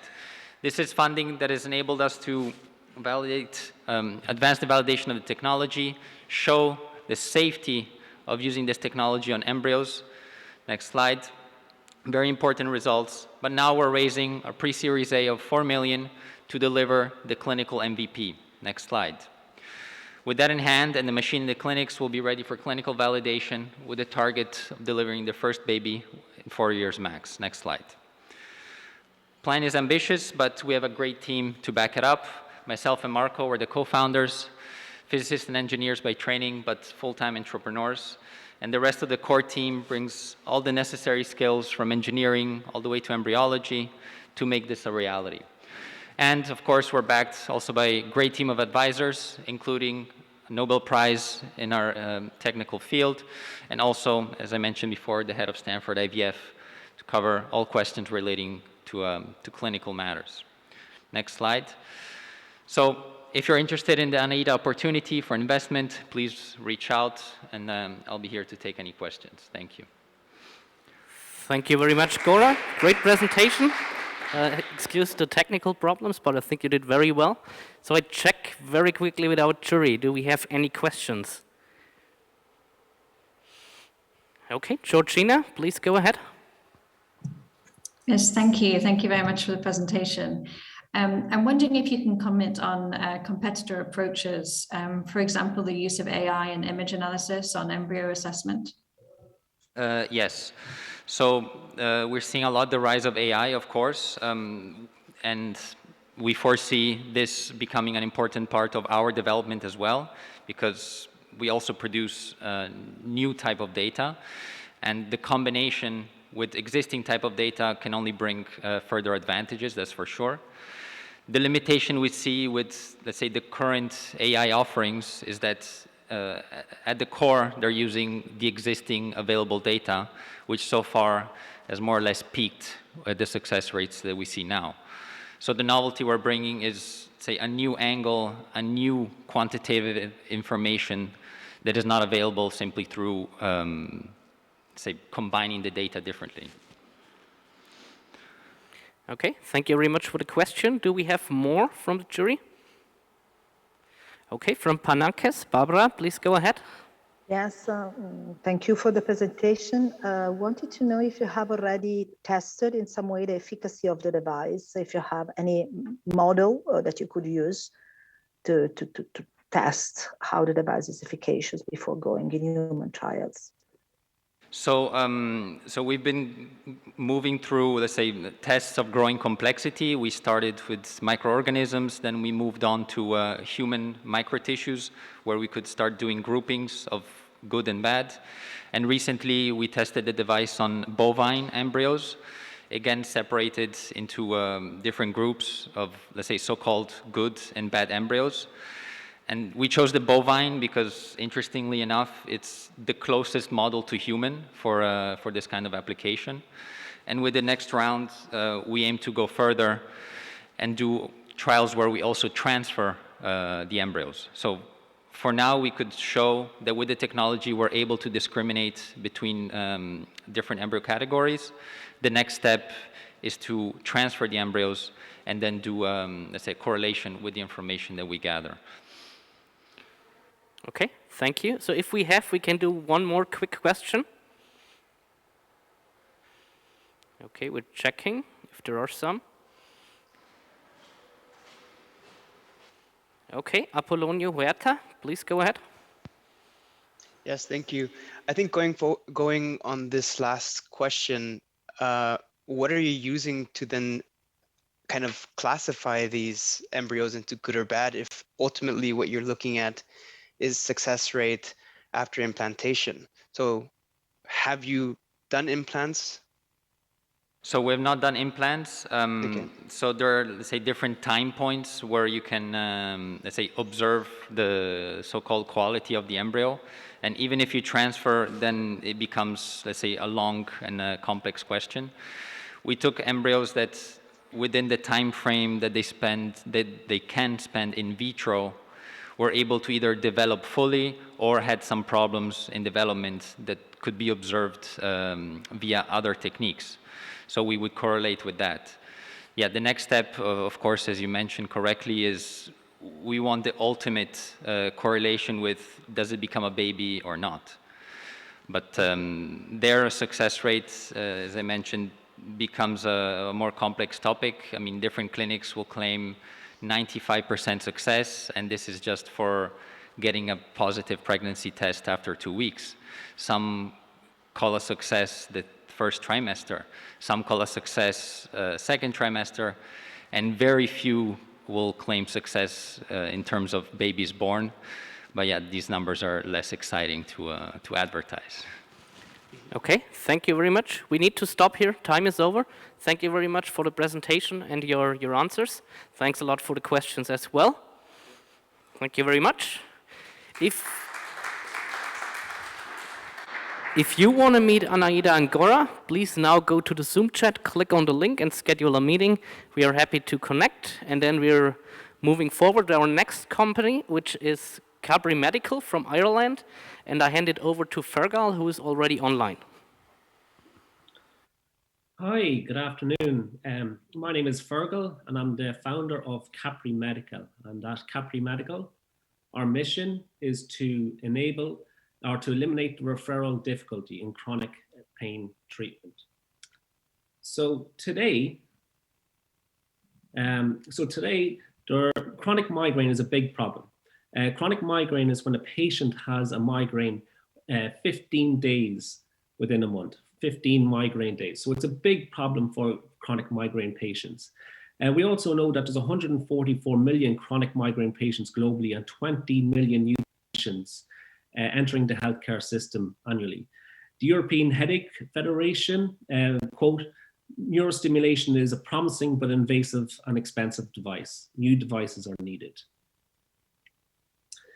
Today, there's a long patient pathway before patient receives a neurostimulation device. Often they start with primary, then they're referred to neurologists, then pain specialists, and the last treatment option is neurostimulation. Today's platform is a common IPG platform. It's a large pacemaker type device with long leads that are tunneled within the patient. So our mission is to create a new platform for the industry, and that is not only that moving backwards through the patient pathway from the very last option to a much better option for our patients. Today, only 10% of physicians in the US are surgically trained. And of this 10%, this results in the 10 billion neurostimulation market. So 10% of the available physicians result in a 10 billion market today. So our mission is to unlock the other 90% of the market with a new non-surgical solution for neurostimulation treatment. This is our solution. It's called Luna, the Luna system. There's a number of devices, including Luna Control, which is a wearable device which provides power into the implant being Luna Air, which provides neurostimulation treatment for the patient. It's all enabled with Luna Inject, which delivers the implant to the desired location and is controlled via an app called Luna App. This product suite enables new non-surgical markets and higher throughput in existing markets. It is a platform product. It will support migraine, spinal cord, lower back pain, sleep apnea, and epilepsy indications. The non-surgical physician is enabled via Luna Inject. There is a good predicate in this market. If you look at the contraceptive implant today, that's administered by non-surgical, even nurses in various clinics around the world today. It's a volume product. And we draw our inspiration from that device. So Luna Inject enables the non-surgical market. We do have very strong IP in this space. It's a single-handed procedure for non-surgical physicians, self-anchoring and reduced risk of infection and revision. We do have competition in this space. However, we are the only product in the market that enables the non-surgical physicians. We do have advanced IP in wireless power, which again enables more flexibility for implant devices. We have also IP in advanced stimulation parameters, and our platform is future-proof for sensor integration for advanced closed-loop therapeutic applications. So our benefits, we enable a new non-surgical market that doesn't exist today. It's a 20-minute procedure in an outpatient clinic, and it enables up to 6x patient throughput in existing surgical markets. We've got a more effective therapy called habituation, which provides longer-term efficacy over traditional stimulation techniques. We have very advanced wireless power technologies, which enable improved patient experience and new product differentiation as well. Overall, our economics is superior than traditional pharma treatments such as Botox, but also traditional neurostimulation treatments as well. And again, safety, reduced lead migration, no cannulation, and easy implementation. So today we're fundraising for 4 million euros of a total 8 million investment. This will include complete product development and regulatory approval in a 2-year timeframe. Our team is truly world-class. It is myself, the CEO and founder, Cedric, the CTO. But our chairman and our KOL are truly world-class. So Jeff is chairman. He's a former global head of neurostimulation in Medtronic. He's also making an investment in the Capri Medical. And Ricardo. So Jeff previously invested in and acquired Ricardo's company, Stimgenics. And Ricardo is joining us as KOL. So with that, thank you so much for your time today. I really welcome you to join us on our mission to enable the non-surgical physician. Thank you. So thank you very much, Fergal, for the presentation. Very well done. I hand it over to our jury and ask for questions. So we're checking. Okay, we have one online from Georgina and then on-site from Marco. Georgina? Yes, thank you. Thank you for the presentation. I'm wondering if you can speak to how you compare in terms of the level of neurostimulation with larger surgically implanted devices and the efficacy difference there. Yeah, so from a product perspective, we'll have all of the exact same technical capabilities as today's incumbent platforms. So the exact same performance, but even possibly improved performance, because we'll have additional modulation IP in habituation stimulation, which I previously talked about. And that enables better efficacy over a longer term than traditional technologies today. Okay, thank you very much. Then Marco, on-site question.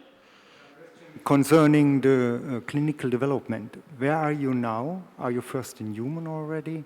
And can you give us an idea what are the next steps concerning regulatory affairs? Yeah, so we've just completed preclinical testing in a pig model using a first prototype kind of wearable device. We've got prototypes of all of the key enabling technologies, the delivery system, the silicon chips, the implants, the wearable devices. So we've got prototypes of all of the key enabling technologies, and we've completed the first preclinical testing. We don't need first in human in order for 510K. There is a good regulatory predicate today. We can go down the road of doing first in human in order to have a 510K approval, but we don't need it for 510K approval. Thank you very much for the questions. Time is over. Thank you very much, Fergal. Very well done. If you want to meet Fergal and Cabri Medical, you can now go to the chat again, see the link to our forms, and then schedule a meeting with Fergal. And either this can take place on Monday or whenever you are available. We're happy to connect each other. So thank you very much. And we move forward to our fourth company from Switzerland now. It's EBAMed. And I hand it over to Marina. Marina, good luck. Thank you. Good afternoon to everybody. My name is Marina Izzo. I'm the CEO of EBAMed. EBAMed stands for External Beam Ablation. And in essence, our mission is basically to treat the heart from outside. We basically want to enable non-invasive treatment of cardiac arrhythmias using proton therapy. Proton therapy, it's ventricular. So our focus is cardiac arrhythmias, and to start with, we are going to work on ventricular tachycardia. Tachycardia is a very life-threatening condition. It's a condition that, if left untreated, lead to sudden cardiac arrest and death. And basically, today it's commonly treated with medications or with a procedure called cardiac ablation, which is generally not very effective. Over time, patients tend to return with signs and symptoms of fast heart rhythm.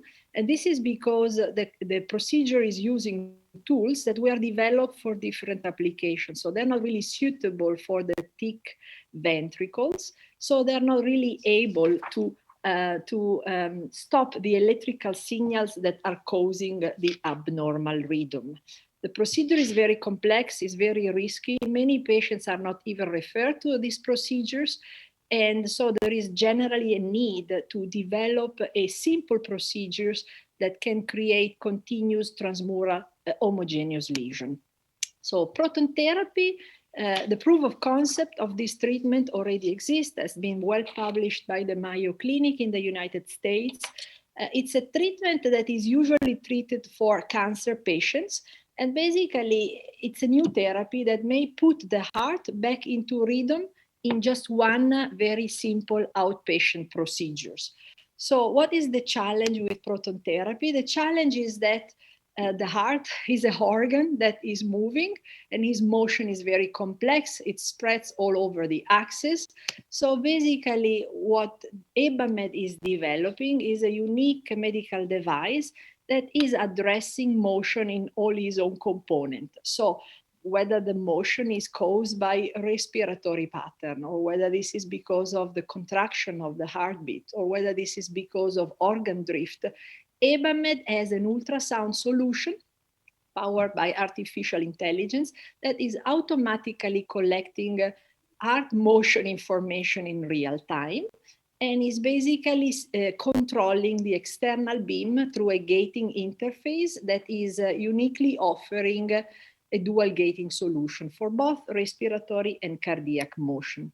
The clinical benefits of this are obviously that we basically are able to treat a specific area of the heart, saving and sparing all nearby sensitive structures and organs. You can imagine a heart of a patient suffering from cardiac arrhythmias as a pumping function which is deteriorated. In technical terms, we talk about ejection fraction. This ejection fraction is already very low. And what we want to make sure, we want on one hand to fix the arrhythmic problem, but on the other hand, we don't want to do any additional damage to valves, coronaries, sensitive structures or nearby organs. And with proton therapy, we have the possibility to have the most controlled and precise procedures to be performed non-invasively. Now, we have done the mathematics and talked to proton therapy sites, and basically there will be, people are looking forward to testing and using our device with their patients, because certainly they understand the potential of enhancing safety and preserving the cardiac functions by sparing dose of radiation to the patients. But also they understand that the patients are demanding outpatient treatment. The patient does not need to be sedated, can walk in and walk out the procedure. The procedure is lasting a few minutes. And basically, it's a very well standardized and reproducible outcome. So, and last but not least, because this is a single fraction procedure, meaning that only the patient needs to come to the clinic only one time, basically the economics also of the proton therapy sites are very favorable, and it's possible to make a huge profit already in the year after purchasing the machine. Now, an estimated 40% of new patients suffering from ventricular tachycardia are basically not optimally treated today and could benefit from a EBAMED-guided cardiac radioablation procedures. I'm presenting US figures because it's a company focused the US market, and these represent an opportunity of over 160,000 patients a year. Now, the addressable market is of course the hospitals in which there are proton equipment already installed. The number of proton sites has been growing tremendously in the last 10 years, and it's expected to continue to grow over time. In the first year of commercializations, we will be able already to deliver $5 million revenue, and in the first 5 years of commercialization to already exceed the $50 million revenue. The intention for us is to price based on use of the machine and to have a business model which is basically competitive versus conventional ablation catheter procedures. The company is in the, can you see my slides? Yes, we are at the moving forward. Fixed in a page, to be honest with you. Exactly. What I see is in Zoom a fixed image, but I'm turning slides and see my correct slides on my side screen. So I'm not sure which slides are you looking at right now.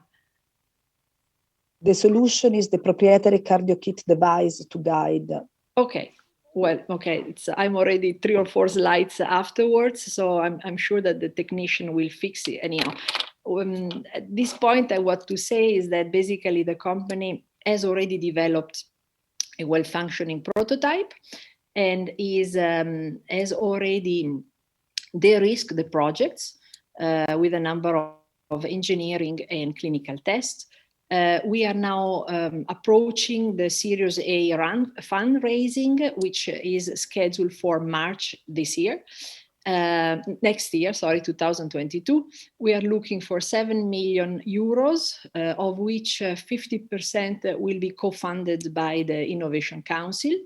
And basically this money will be needed to move from a prototype development phase into a medical device development phase, to certify the company from an ISO standpoint up to the point of the first-in-man milestones. The clinical team is composed of very experienced individuals. I myself have worked for a large multinational company as well as a startup. I'm in my second year of assignment as a CEO, and my focus has always been cardiovascular. The co-founder of the company is Adriano Garonna, comes from CERN, so he has an expertise in proton therapy. And then we are also working together with Patrick Maguire, who is a key opinion leader in the field of cardiac radioablation. He himself was the CEO of CyberHeart, which is a company that was recently sold to Varian, who has a very important interest into the field of research. Marina, I'm very sorry to interrupt you, but we are way out of time. So I would give you the chance to get one question from the jury. So one quick question from the jury to Marina and EBAMED.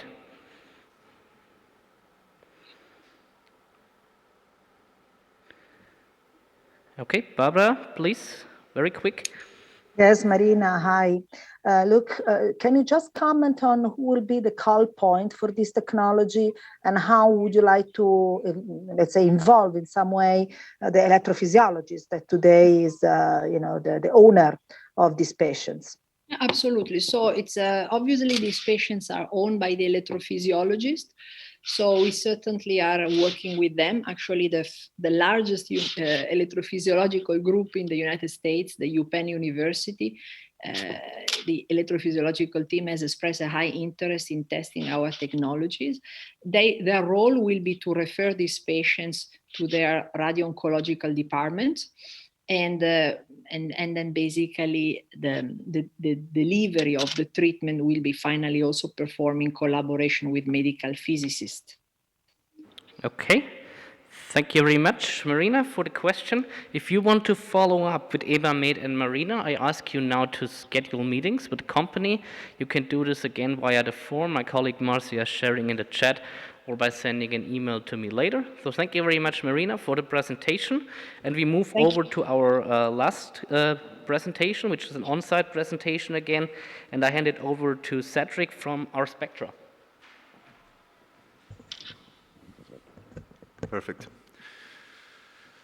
So thank you to the EIC for organizing this and having us. Ladies and gentlemen, I'm Cedric Spars, the founder of our Spectra.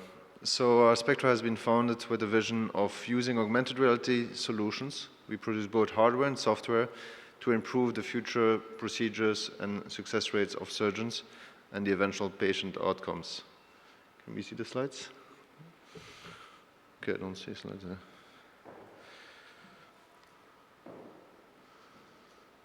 All right. One of the first questions we had focusing on oncology was how it was possible that 500,000 cases of breast cancer per year translate in more than 2.5 surgeries a year.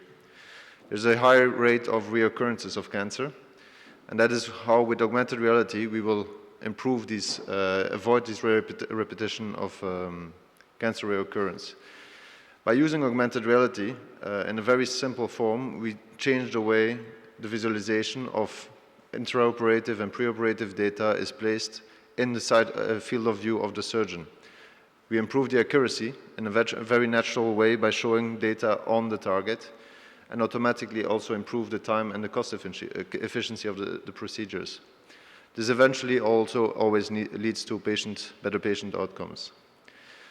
We are mainly focused on surgical procedures, looking at applications in telemedicine, open surgery, and minimally invasive surgery. Those are all particular niche markets, but all bigger than 1 billion euro. We have very specialized technology in that the end users are demanding highly, so we aim at 10 to 35% market shares. We've been working for 3 years now on this technology, went from early trials already to devices that are going to go into the market next year, improving the team, reducing the technological risks of our technology, also we are improving on the regulatory compliance, and also all our technologies have been co-developed by the eventual end users. So we develop with and for the surgeons. Looking at the competitive position of the market, as said, we are very specialized devices, and that's how we have a clear differentiation to existing medical devices and also the rising application of more general augmented reality devices like Microsoft, Magic Leap, and many others. Our distribution is mainly based on indirect distribution partnerships. Looking at the major markets, we always start with a very local ambassador-based trials, but quickly have outsource all our distribution to external partners. We have a first focus on the CE-regulated markets, mainly in Europe, and then already looking now at the FDA markets in the US. Our revenue model is a monthly license fee based on the use of the hardware and the related software to navigate the surgeons. We injected already more than 3 million euro in all the developments that we did and regulatory affairs. We are looking at another Series A equity round next year, at the end of next year, to mainly grow the existing commercial activities. We are a company that focuses internally on R&D, and we are self-sufficient on that. We are looking at partners in terms of investments to scale the markets and increase the access to all different global applications. Our team consists of a mainly mid-senior, senior team of very specialized individuals in each of the respective technological and commercial elements of bringing a medical technology to the market. We are well supported by both strategic and scientific advisors. Our main technologies have already several patent applications filed, going through national phases successfully. The company is organized in full QMS for being a medtech developer and also allowing all the commercial scaling afterwards. Thank you. So thank you very much, Cedric. Great presentation, well done. Thanks for presenting on site. And I hand it over to our jury again. Do we have any questions to Cedric and our Spectra?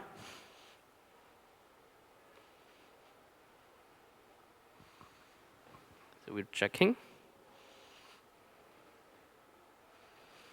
Okay, we have Red Alpine. Apollonio, please go ahead.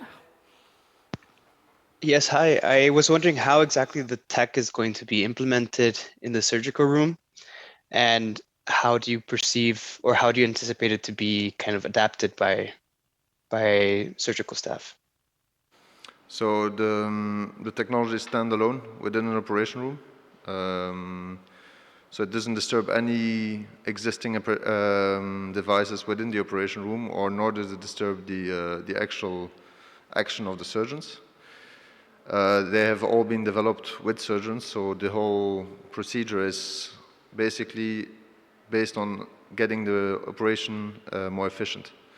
So surgeons love the technology just for the very simple fact that if you would compare something externally, you need a subjective comparison all the time. With our glasses, we give on-site target delineations. So it's a very natural and unobtrusive way of showing where you actually have to do your action. And that's what surgeons love about the technology. It's very natural. They use it for several hours straight. And yeah, it's an improved success rate afterwards. Okay, thank you very much. Do we have more questions to Cedric? Okay, Joao? Hi, one quick question. Wondering if you could further elaborate on the tests that you've carried out so far. We are sharing are the ones of telemedicine, connecting people basically all over the world, whether that's senior expertise to junior operators, or the reverse, having senior operators share their knowledge with remote students, for example. This has been implemented all over the world for the moment. It's being tested everywhere. And then we have more specific surgical devices, and those are currently in early tests within operation rooms. I can talk more about this in a one-to-one meeting. Any specific type of surgery that we're focusing on? For example, breast cancer is one of the main surgeries we're focusing on. Thank you. Okay, thank you. Do we have any questions left? Okay, no more questions. Then thank you very much for the presentation. Very well done. Thanks a lot. Yeah, and if you want to follow up with our Spectra, please book a meeting now. You can do this again via the form Marcia is sharing in the chat. And we are now at the end of our fifth session here on MedTech and eHealth. So a big thank you to our companies presenting today and also to the investors joining our session here and online. Here's an overview about our upcoming EIC events. We have another e-pitching this year on December 9. It's an e-pitch on mobility and transportation. So if you're interested in joining any of these sessions, just let me know. And I've also shared my email address for the people looking to broadcast who cannot click on the form. So if you want to book a meeting with any of the companies, either from this session or from the other sessions today and yesterday, just email me the name of the company and we try to set a meeting up on Monday. Or if you're not available, we can also connect outside and then you can touch base on your own. So thank you very much for participating again, and we see back in a couple of minutes on our last session today on biotech and pharmaceuticals. Thanks a lot. Thank you. Thank you.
So, welcome back to our sixth and last pitching session here at the EIC Summit 2021. I'm welcoming 5 companies from the biotech and pharma sector selected by our investor jury. So happy to have you here. We have 2 companies on site, 3 are joining us online. Our investor jury members also joining us mostly online. So for this quick introduction into the rules of the session, we will do a 5 minutes pitch for each company, followed by a 3-minute of Q&A. For the Q&A, I ask everybody to ask short and precise questions, and please answer straight to the point as we have limited time. For the online members in Zoom, I ask you to please use the raise hand function if you want to ask a question. If anybody here on site has a question, just raise your hand so that I can see it. In Zoom, I ask you to please rename yourself to your name and company so that we can identify who is asking a question. And as I said, we have a prominent investor jury that has selected our EIC-funded companies, which are Boehringer Ingelheim today, Hedin Ventures, Octopus Ventures. We have representatives from M Ventures, Sofinova Partners, Red Alpine, Jose de Mello, Omnis Capital, and Saventure. Thanks a lot for helping us selecting the companies and for joining our jury today. And one last information, as a lot of participants are joining online today, we do have another meeting opportunity installed for next week on Monday. So we will do a Zoom one-to-one meeting session from 10 a.m. in the morning until 4 p.m. in the afternoon. So if any of the investors wants to meet a company for today, we can schedule something on Monday, or if this is not fitting very well, we can also connect you outside. My colleague Marcia is sharing a form in the chat constantly after each pitch, where you can schedule a meeting, just select the company, select the time, and then we put you in contact and schedule a meeting. For the ones that are showing our broadcast, unfortunately you can't use this form, but I will share an email address at the end of the session, so you can just send me a message if you want to meet a company. And with that said, I see Carmen from Aromics is ready online. So Carmen, I hand it over to you. Good luck. Hello everyone, my name is Carmen Plasencia and I'm the CEO and one of the main co-founders of Aromics, a small biotech based in Barcelona. Aromics is developing a new family of compounds targeting RNA, and NAXO35 is the first lead advancing into clinical trial. As a first indication, we have selected malignant mesothelioma. Mesothelioma is a tumor that appears in the lining surrounding important organs like the lungs, the heart, or the abdominal cavity organs. Something is not happening here, sorry. The disease is among the top 10 occupational cancers in the world, and the reason is because it's linked to asbestos exposure. The incidence of the tumor is growing every year at about 4.5% in all countries. Unfortunately, most of the patients are diagnosed in advanced stage of the disease, where the only remaining option is chemotherapy. Last chemo approval is the combination of the methotrexate and cisplatin, which has an efficacy quite low, 50% of patients not responding, all evolving in 6 months. Little has changed in the story of the tumor until very recently with the incorporation of the immunotherapies. Despite the improvement in the overall survival, the reality is that response rate and time to progression has not changed that much. And as a result, 75% of the patients are still needing new therapies after 7 months. Aware of that, we fix our eyes in the only protein that has been correlated with drug resistance in this tumor. It is a protein named immediate synthase, whose overexpression indeed is a marker of prognosis and predictive value for mesothelioma. The uniqueness of the compound of Aromics is that it's capable of binding the messenger RNA, and by doing that, controlling the protein expression, silencing it, controlling the tumor growth, and overcoming the drug resistance phenotype.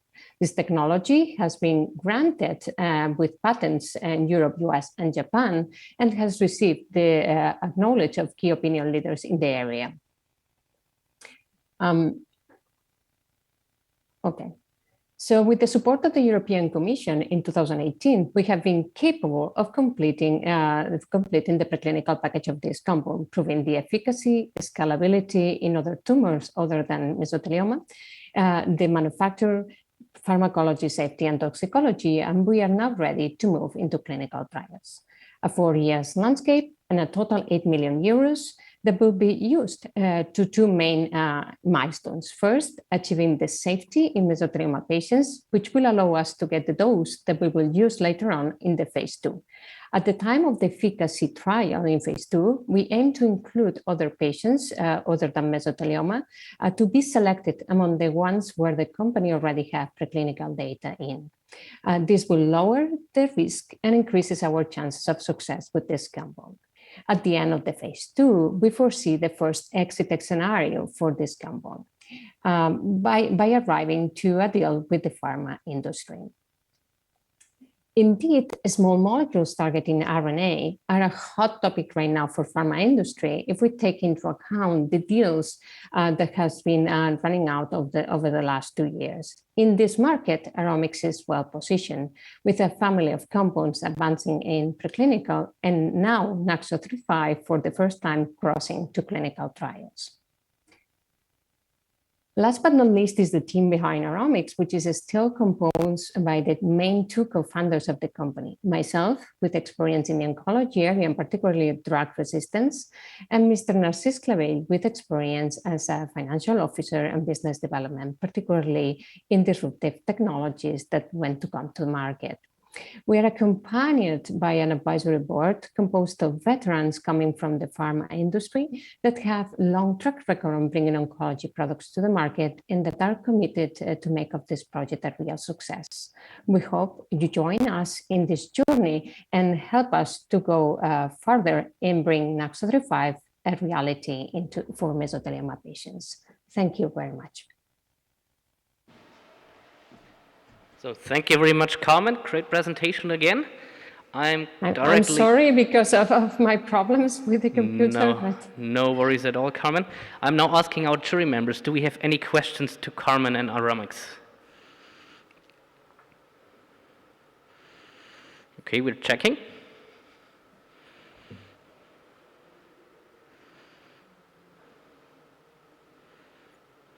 Okay, Georgina, please go ahead.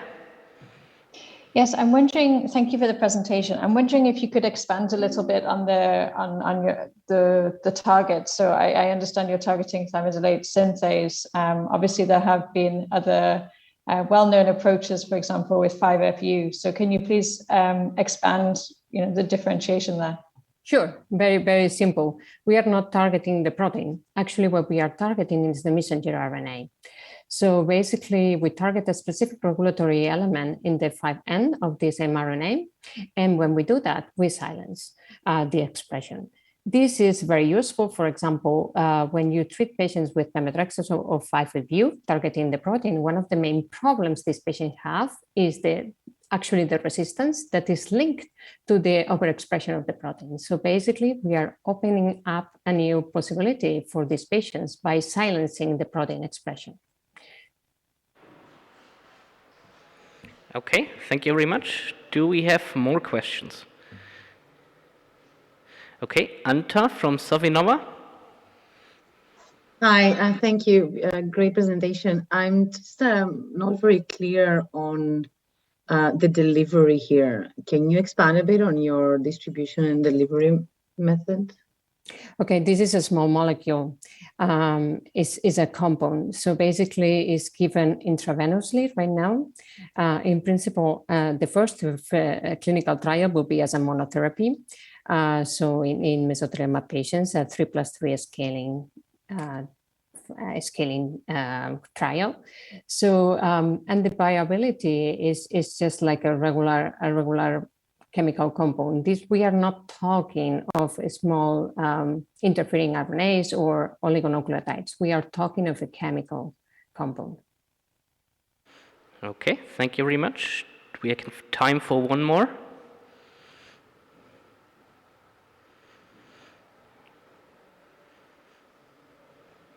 Okay, Anta, please go ahead. Yeah, so to follow up on that, can you expand on the mechanism of action of your targeting then a bit more? Yes, so basically it's like inside the thymidine synthase, the thymidine synthase is quite unique because the protein is capable of regulating its own translation. So we have searched whether this protein actually do that. Basically, it's because the protein binds to an area in the messenger RNA and silences its own, traduction when it's not required. So the problem in resistance is that when the protein is, let's say, targeted by a regular inhibitor, then it's sequestered somehow, so cannot regulate this own translation. So we search specifically in the place where this protein actually binds to its own mRNA and identify a spot. So in this spot, we just localize a compound that actually binds to this stop, and it somehow is mimicking what the natural protein is doing in its own autoregulation. So this is a very unique mechanism of this protein, thymidine synthase, that does not exist in any other eukaryotic protein so far. Thank you very much. We are out of time. Thank you very much for the presentation and all the questions. If you want to dive a little bit deeper with Aromics and Carmen, we ask you to schedule a meeting either on Monday or outside of the event. My colleague Marcia is now sharing a form in the chat where you can select the company and the date you want to schedule a meeting with, and then we put you in contact. So I then hand it over to Astraveus from France. So Jeremy, our first on-site participant for this session. Jeremy, please take it over.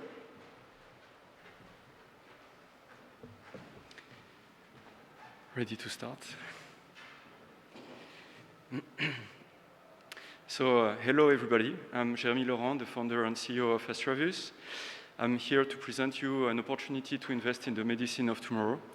Indeed, Astraveus is the next generation factory for next generation therapies.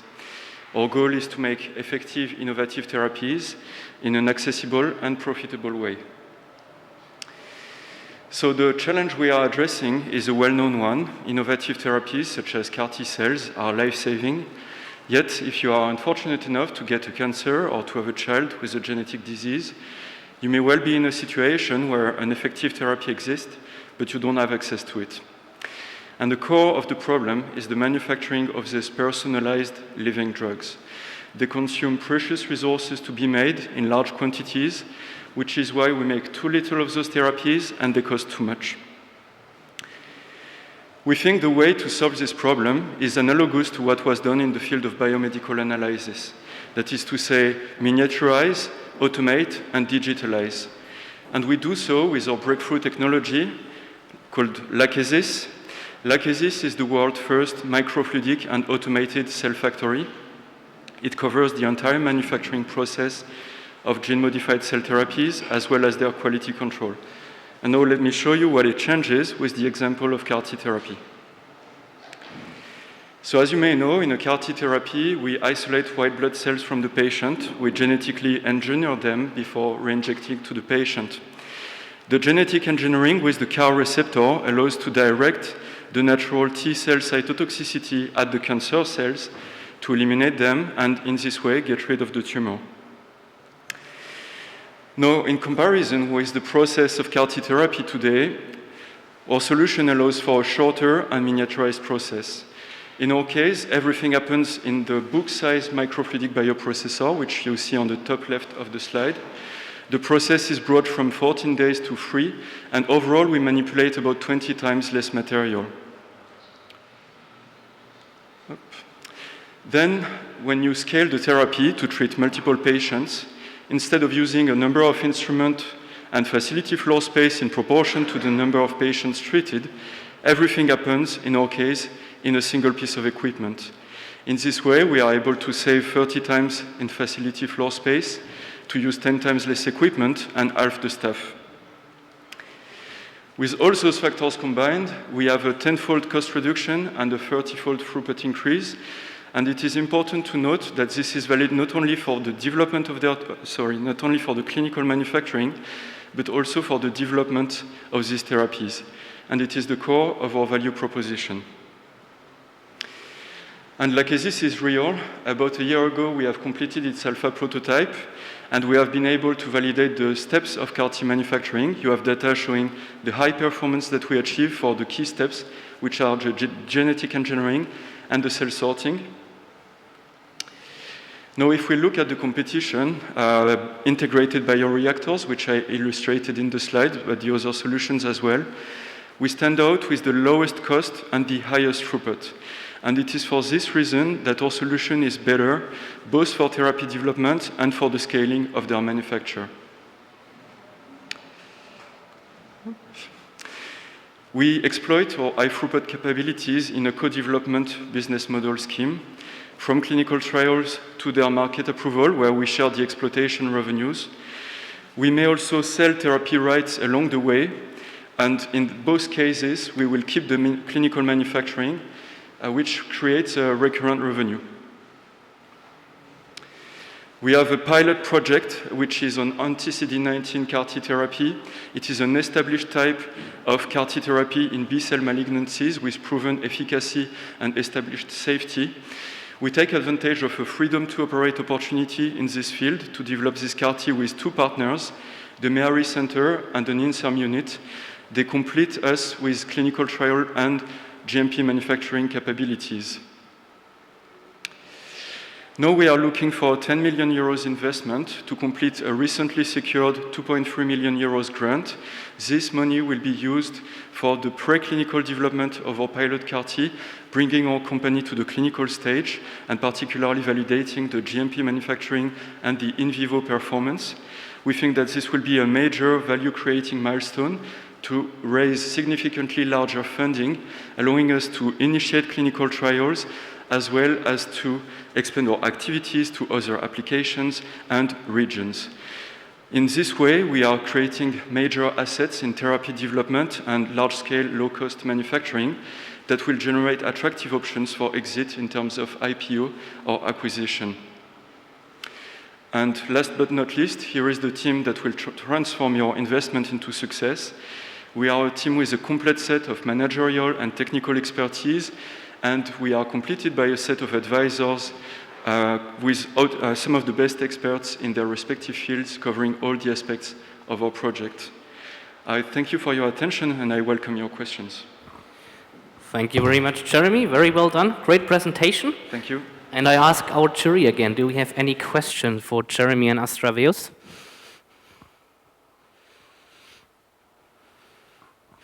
We're checking.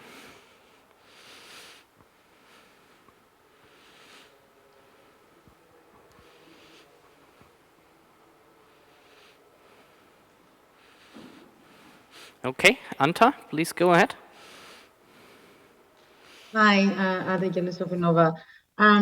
So can you just tell us a bit where your next value inflection point is? Sorry, where our next value-creating milestone is? Yes. Okay, so our next value-creating milestones will be the in vitro validation of complete of CAR-T manufactured completely with our solution, and the following one will be the in vivo performance demonstration. These are the two most important value-creating milestones in the close future. Do you have a follow-up question? I'm happy to continue, Ian. Yeah, you can. So just to understand, because it's quite of a competitive field in a way, in a sort of international space, and also very exciting. What do you think will differentiate when you get to those milestones? Meaning, what do you need to show before you could either partner or exit your programs with a company basically that has already a pipeline in the space and therefore can, or are you thinking of becoming a standalone manufacturing cell therapy company? Okay, so I think the exit opportunity are actually multiple. One is based on the throughput increase. With the expansion of this field, many people will be faced with the challenge of scaling the manufacture of the therapies. And with our solution, we enable them to invest significantly less and to have to wait less time to scale the manufacture. With the existing facilities, for example, with a 5-suite ordinary manufacturing facility, we could enable to treat 10,000 patients a year, which is, again, about 30 times more than you can do today. So I think this is very attractive for established pharma in the space of gene-modified cell therapies, as well as for large CDMOs. This is one of the opportunity. One other opportunity could be the opportunity to develop well-established therapies. In the space of CAR-T, there are many opportunities of freedom to operate that will be generated with the lapse of the patents. So there will be multiple opportunities to take advantage of already proven therapies with a low cost and high throughput approach. And I think this can also be attractive to big pharma to expand in the field. Okay, thank you. Time is over. Thanks a lot for the presentation. Thanks, Anta, for the questions. Very well done. So we then move over to our third company, and I hand it over to Annette from Altera AG. Thanks a lot. Good afternoon, everyone. So my name is Annette Schmidt I'm the CEO of Altera, and at Altera, we are developing antibody-drug conjugates against the novel target on the tumors L1-Chem for the treatment of patients with solid tumors. Okay. Two of the indications we are aiming at are pancreatic and ovarian cancer, because these are still two indications with a high unmet medical need, as today there is no efficacious treatment available for these patients, which results in a very poor survival rate for these patients. And so the target on the tumor cells we are aiming at is L1 cell adhesion molecule, or short L1-Chem. L1-Chem can be found on many different solid tumors like pancreatic and ovarian cancer, but also other indications, colon or lung cancer. And its presence on the tumor cells is always correlated with the poor prognosis for the patients, because L1-Chem has multiple functions in tumor progression. So probably the most important role is in the metastasis formation, but it also plays a role in the development of chemoresistance and in tumor angiogenesis. And it's also described that L1-Chem suppresses the immune system from fighting the tumor. So we are taking a state-of-the-art approach by developing an antibody-drug conjugate against L1-Chem, where a potent toxin is linked to our proprietary antibody, which then specifically binds to L1-Chem on the tumor cells. And upon binding, the compound gets internalized into the cell, where it gets degraded, and the toxin gets released to kill the tumor cells. And actually, this works very well in vivo models in mice. In these models, human tumors were implanted under the skin of the mice, and once the tumors have reached a certain size, the mice were then treated with our clinical candidate molecule ELT-048. And you can see that a single injection of ELT-048 resulted in an almost complete regression of the tumor here, and on the left-hand panel in the breast tumor model, or it resulted in growth arrest, like in this melanoma model on the right-hand side. So so we now have our clinical candidate, ELT-048, which has demonstrated safe efficacy, and we also have already safety data from a non-human primate study. And we're basically now ready to start with a preclinical development. And therefore, we are currently fundraising for a Series A round, where we are looking for 17 million euros for the preclinical development.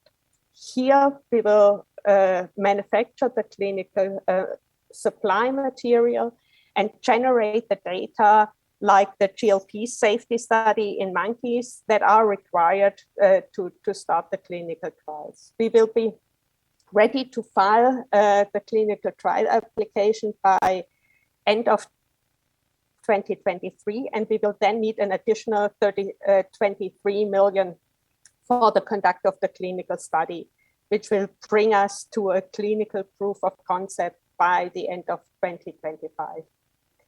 And this will also be then the last time point for an exit, which will most likely be a trade sale to a big pharma company.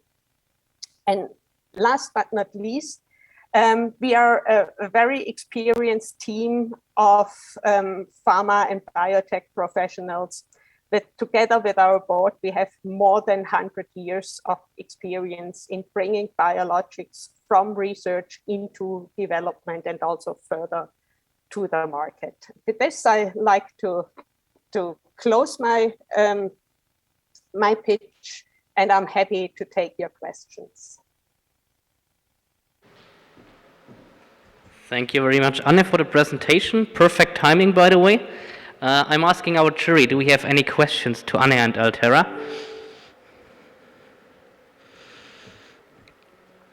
Okay, Georgina, please go ahead. Yes, thank you, Anna, for the presentation. I don't believe it was mentioned what the linker and drug is that you're using. Could you expand a bit on that? Yeah, so we are using an already validated linker payload technology. So it will be MMAE with a cleavable linker, and that the reasons for choosing this linker payload technology are multiple. First of all, it works, but then it's also a clinically already validated payload, which is in many compounds also on the market. So we have the risk on the target, so we do not add another risk by using some not yet validated payload. So then GMP material is available, which makes then the process development much easier and less costly. So there are multiple reasons why we are using this. Okay, thank you very much, Georgina. Do we have additional questions? Okay, we're checking.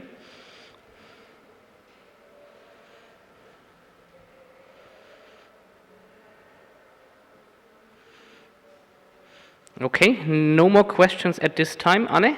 So if we have follow-up questions, I ask you to please complete the form in the chat, and we are happy to schedule a meeting, a personal meeting, 30 minutes, one-to-one, either on Monday or somewhere else. Thank you very much, Anne. Wish you all the best. And then we move forward with our next company, which is on site again. I hand it over to MTAct. Sim, please go ahead.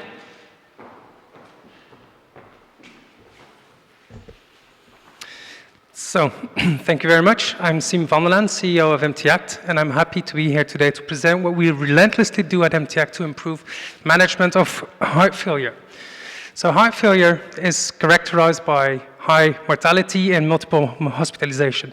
It's a global pandemic that affects 23 million people in the US and EU combined.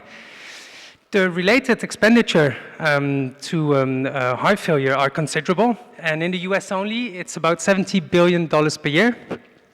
Most of these spendings are due to multiple hospitalizations. So your heart is a muscle, sorry about that, and it pumps blood through the circulatory system. From a medical perspective, you have heart failure if your heart is not pumping efficiently enough to keep you healthy.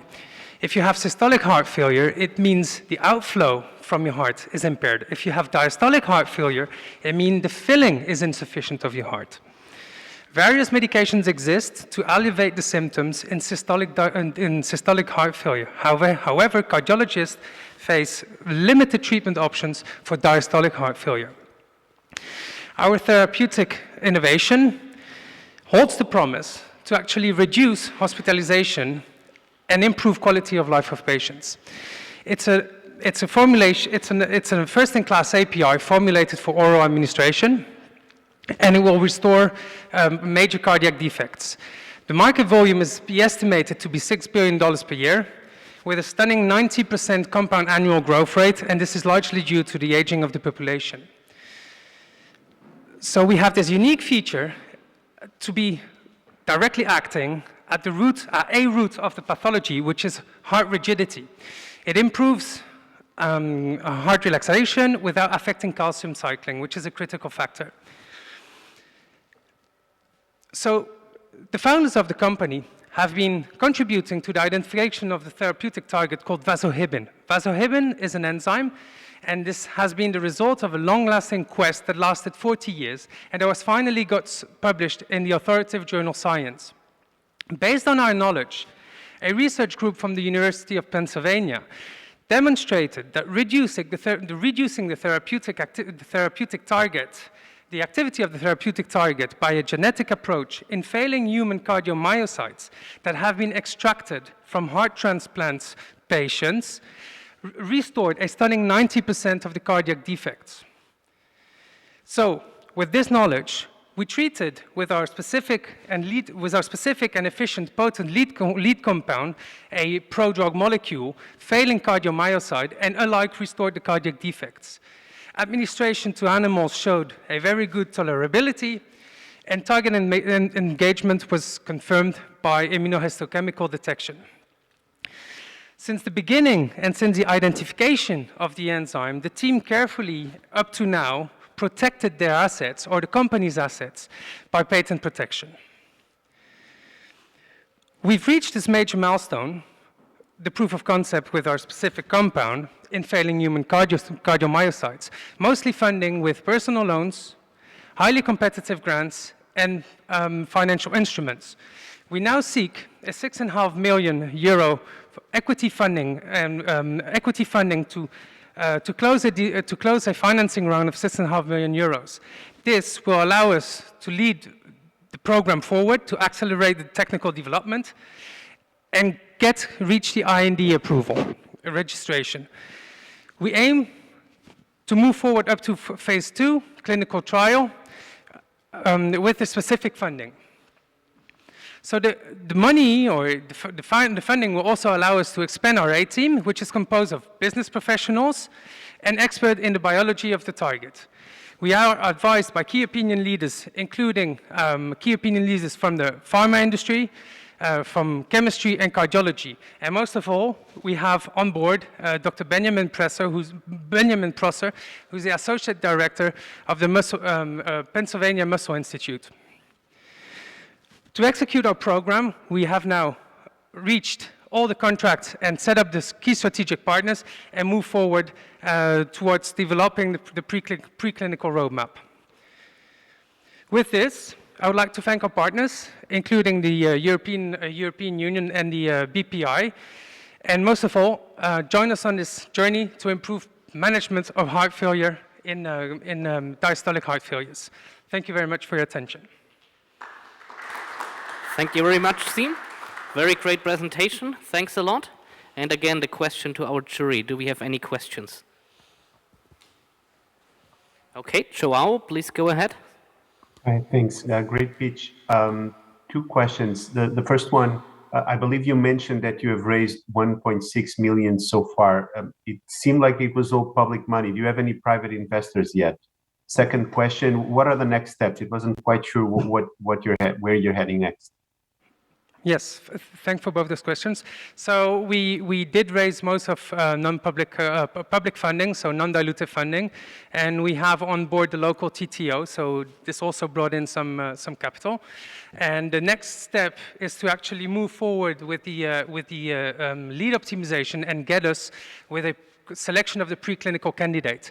This will take us 12 months, and from there on, we have a 12 to 18-month road towards IND registration. Okay, thank you very much. Do we have further questions?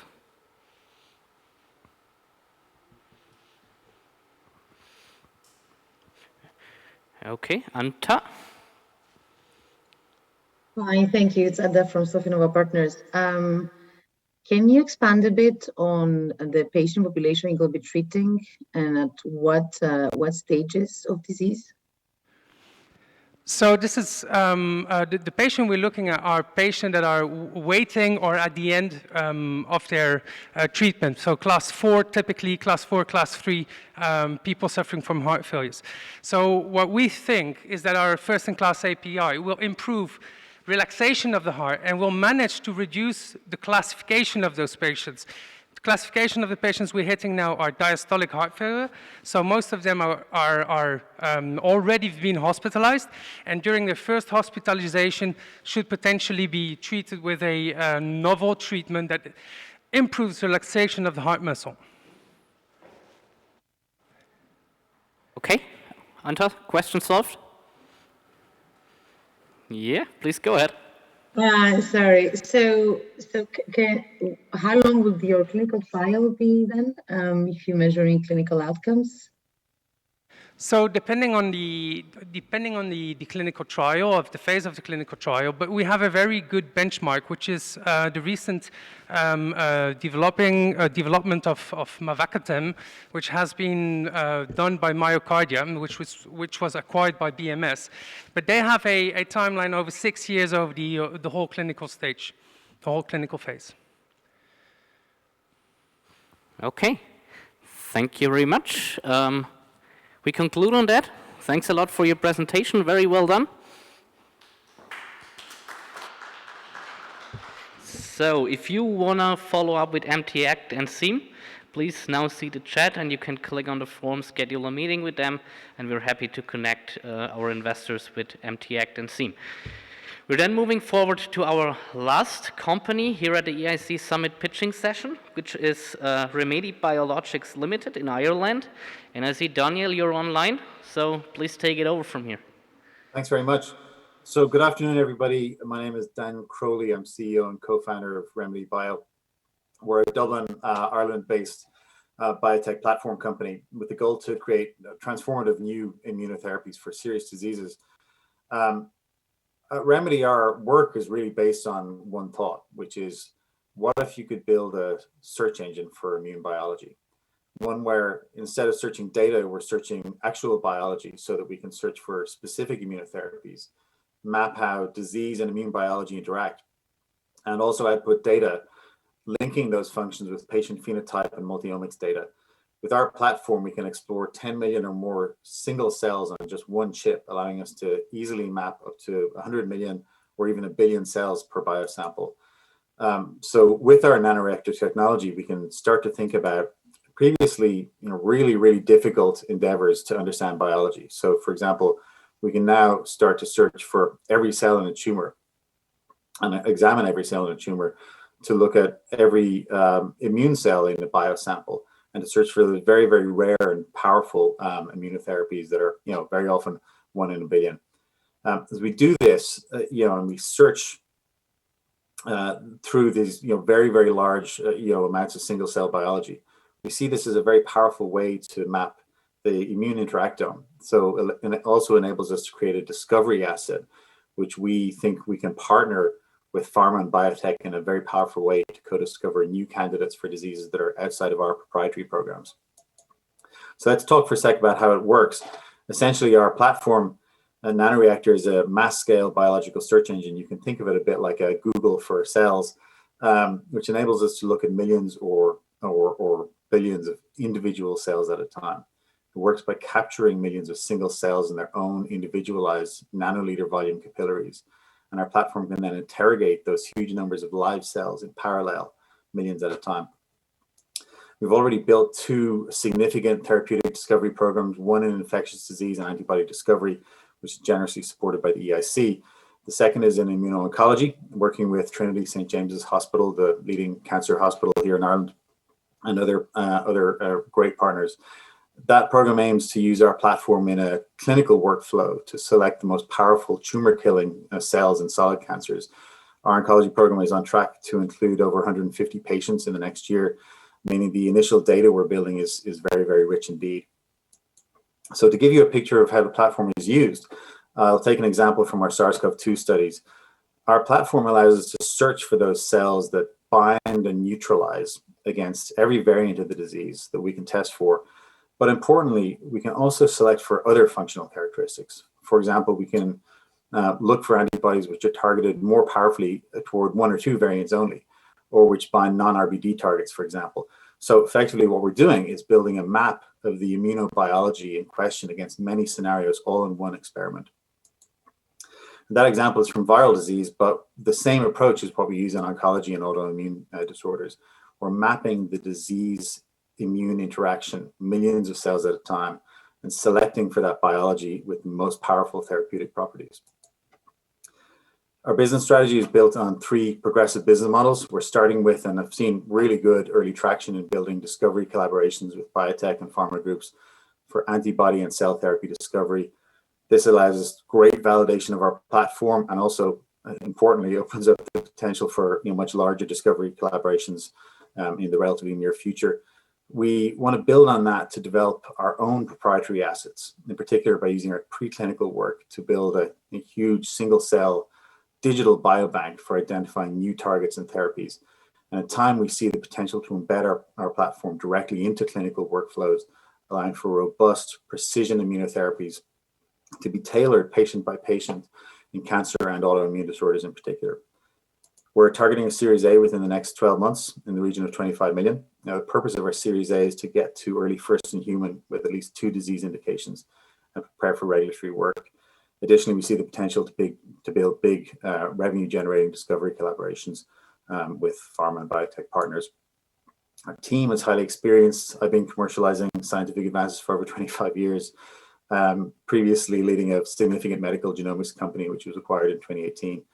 My co-founder, Dr. Paul Leonard, is a former professor at Dublin City University with over 20 years experience in immune discovery and antibody engineering. Our other leadership and advisory team members come from groups like Merck, Novo Nordisk, Lonza, Astra, Lilly, and some very important research and clinical centers like King's College, Guy's and Thomas, Trinity, and others. So we're energized and eager to find the right investment partners for our business, which we see as having multi-billion euro potential. Thank you very much for your attention, and I welcome any questions. Thank you very much, Dan. Great presentation and even better timing. Exactly 5 minutes, so very well done. And we go for a last time of Q&A. So do we have any questions to Dan and Remedy? Okay, Anta, please go ahead. Hi, thank you, Dan. It's Ada from Sofinova Partners. Can you expand a bit on your business model? I'm not sure I understood where your Series A will take you, whether you're developing drugs on your own or you're partnering. Sure. So, I mean, we're really a platform and pipeline company. And the platform piece, we've seen some great opportunities to build discovery collaborations with biotech and pharma groups. But, in the long run, we really see ourselves as developing our proprietary assets. I think for us, because what we're doing is precision therapy and it's really, best adapted for process therapeutics where you're putting in patient biology and phenotype information, and you're ultimately assembling, cell by cell therapies for particularly, for example, in oncology, it's really a process therapeutic. So it's not going to follow the kind of, I suppose, conventional, compound therapeutic process. But nonetheless, we do see ourselves as a therapeutics company.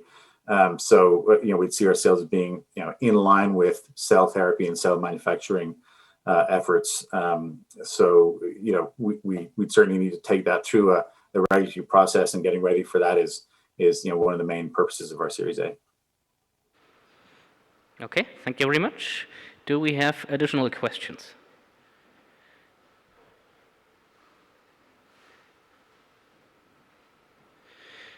Okay, we're checking.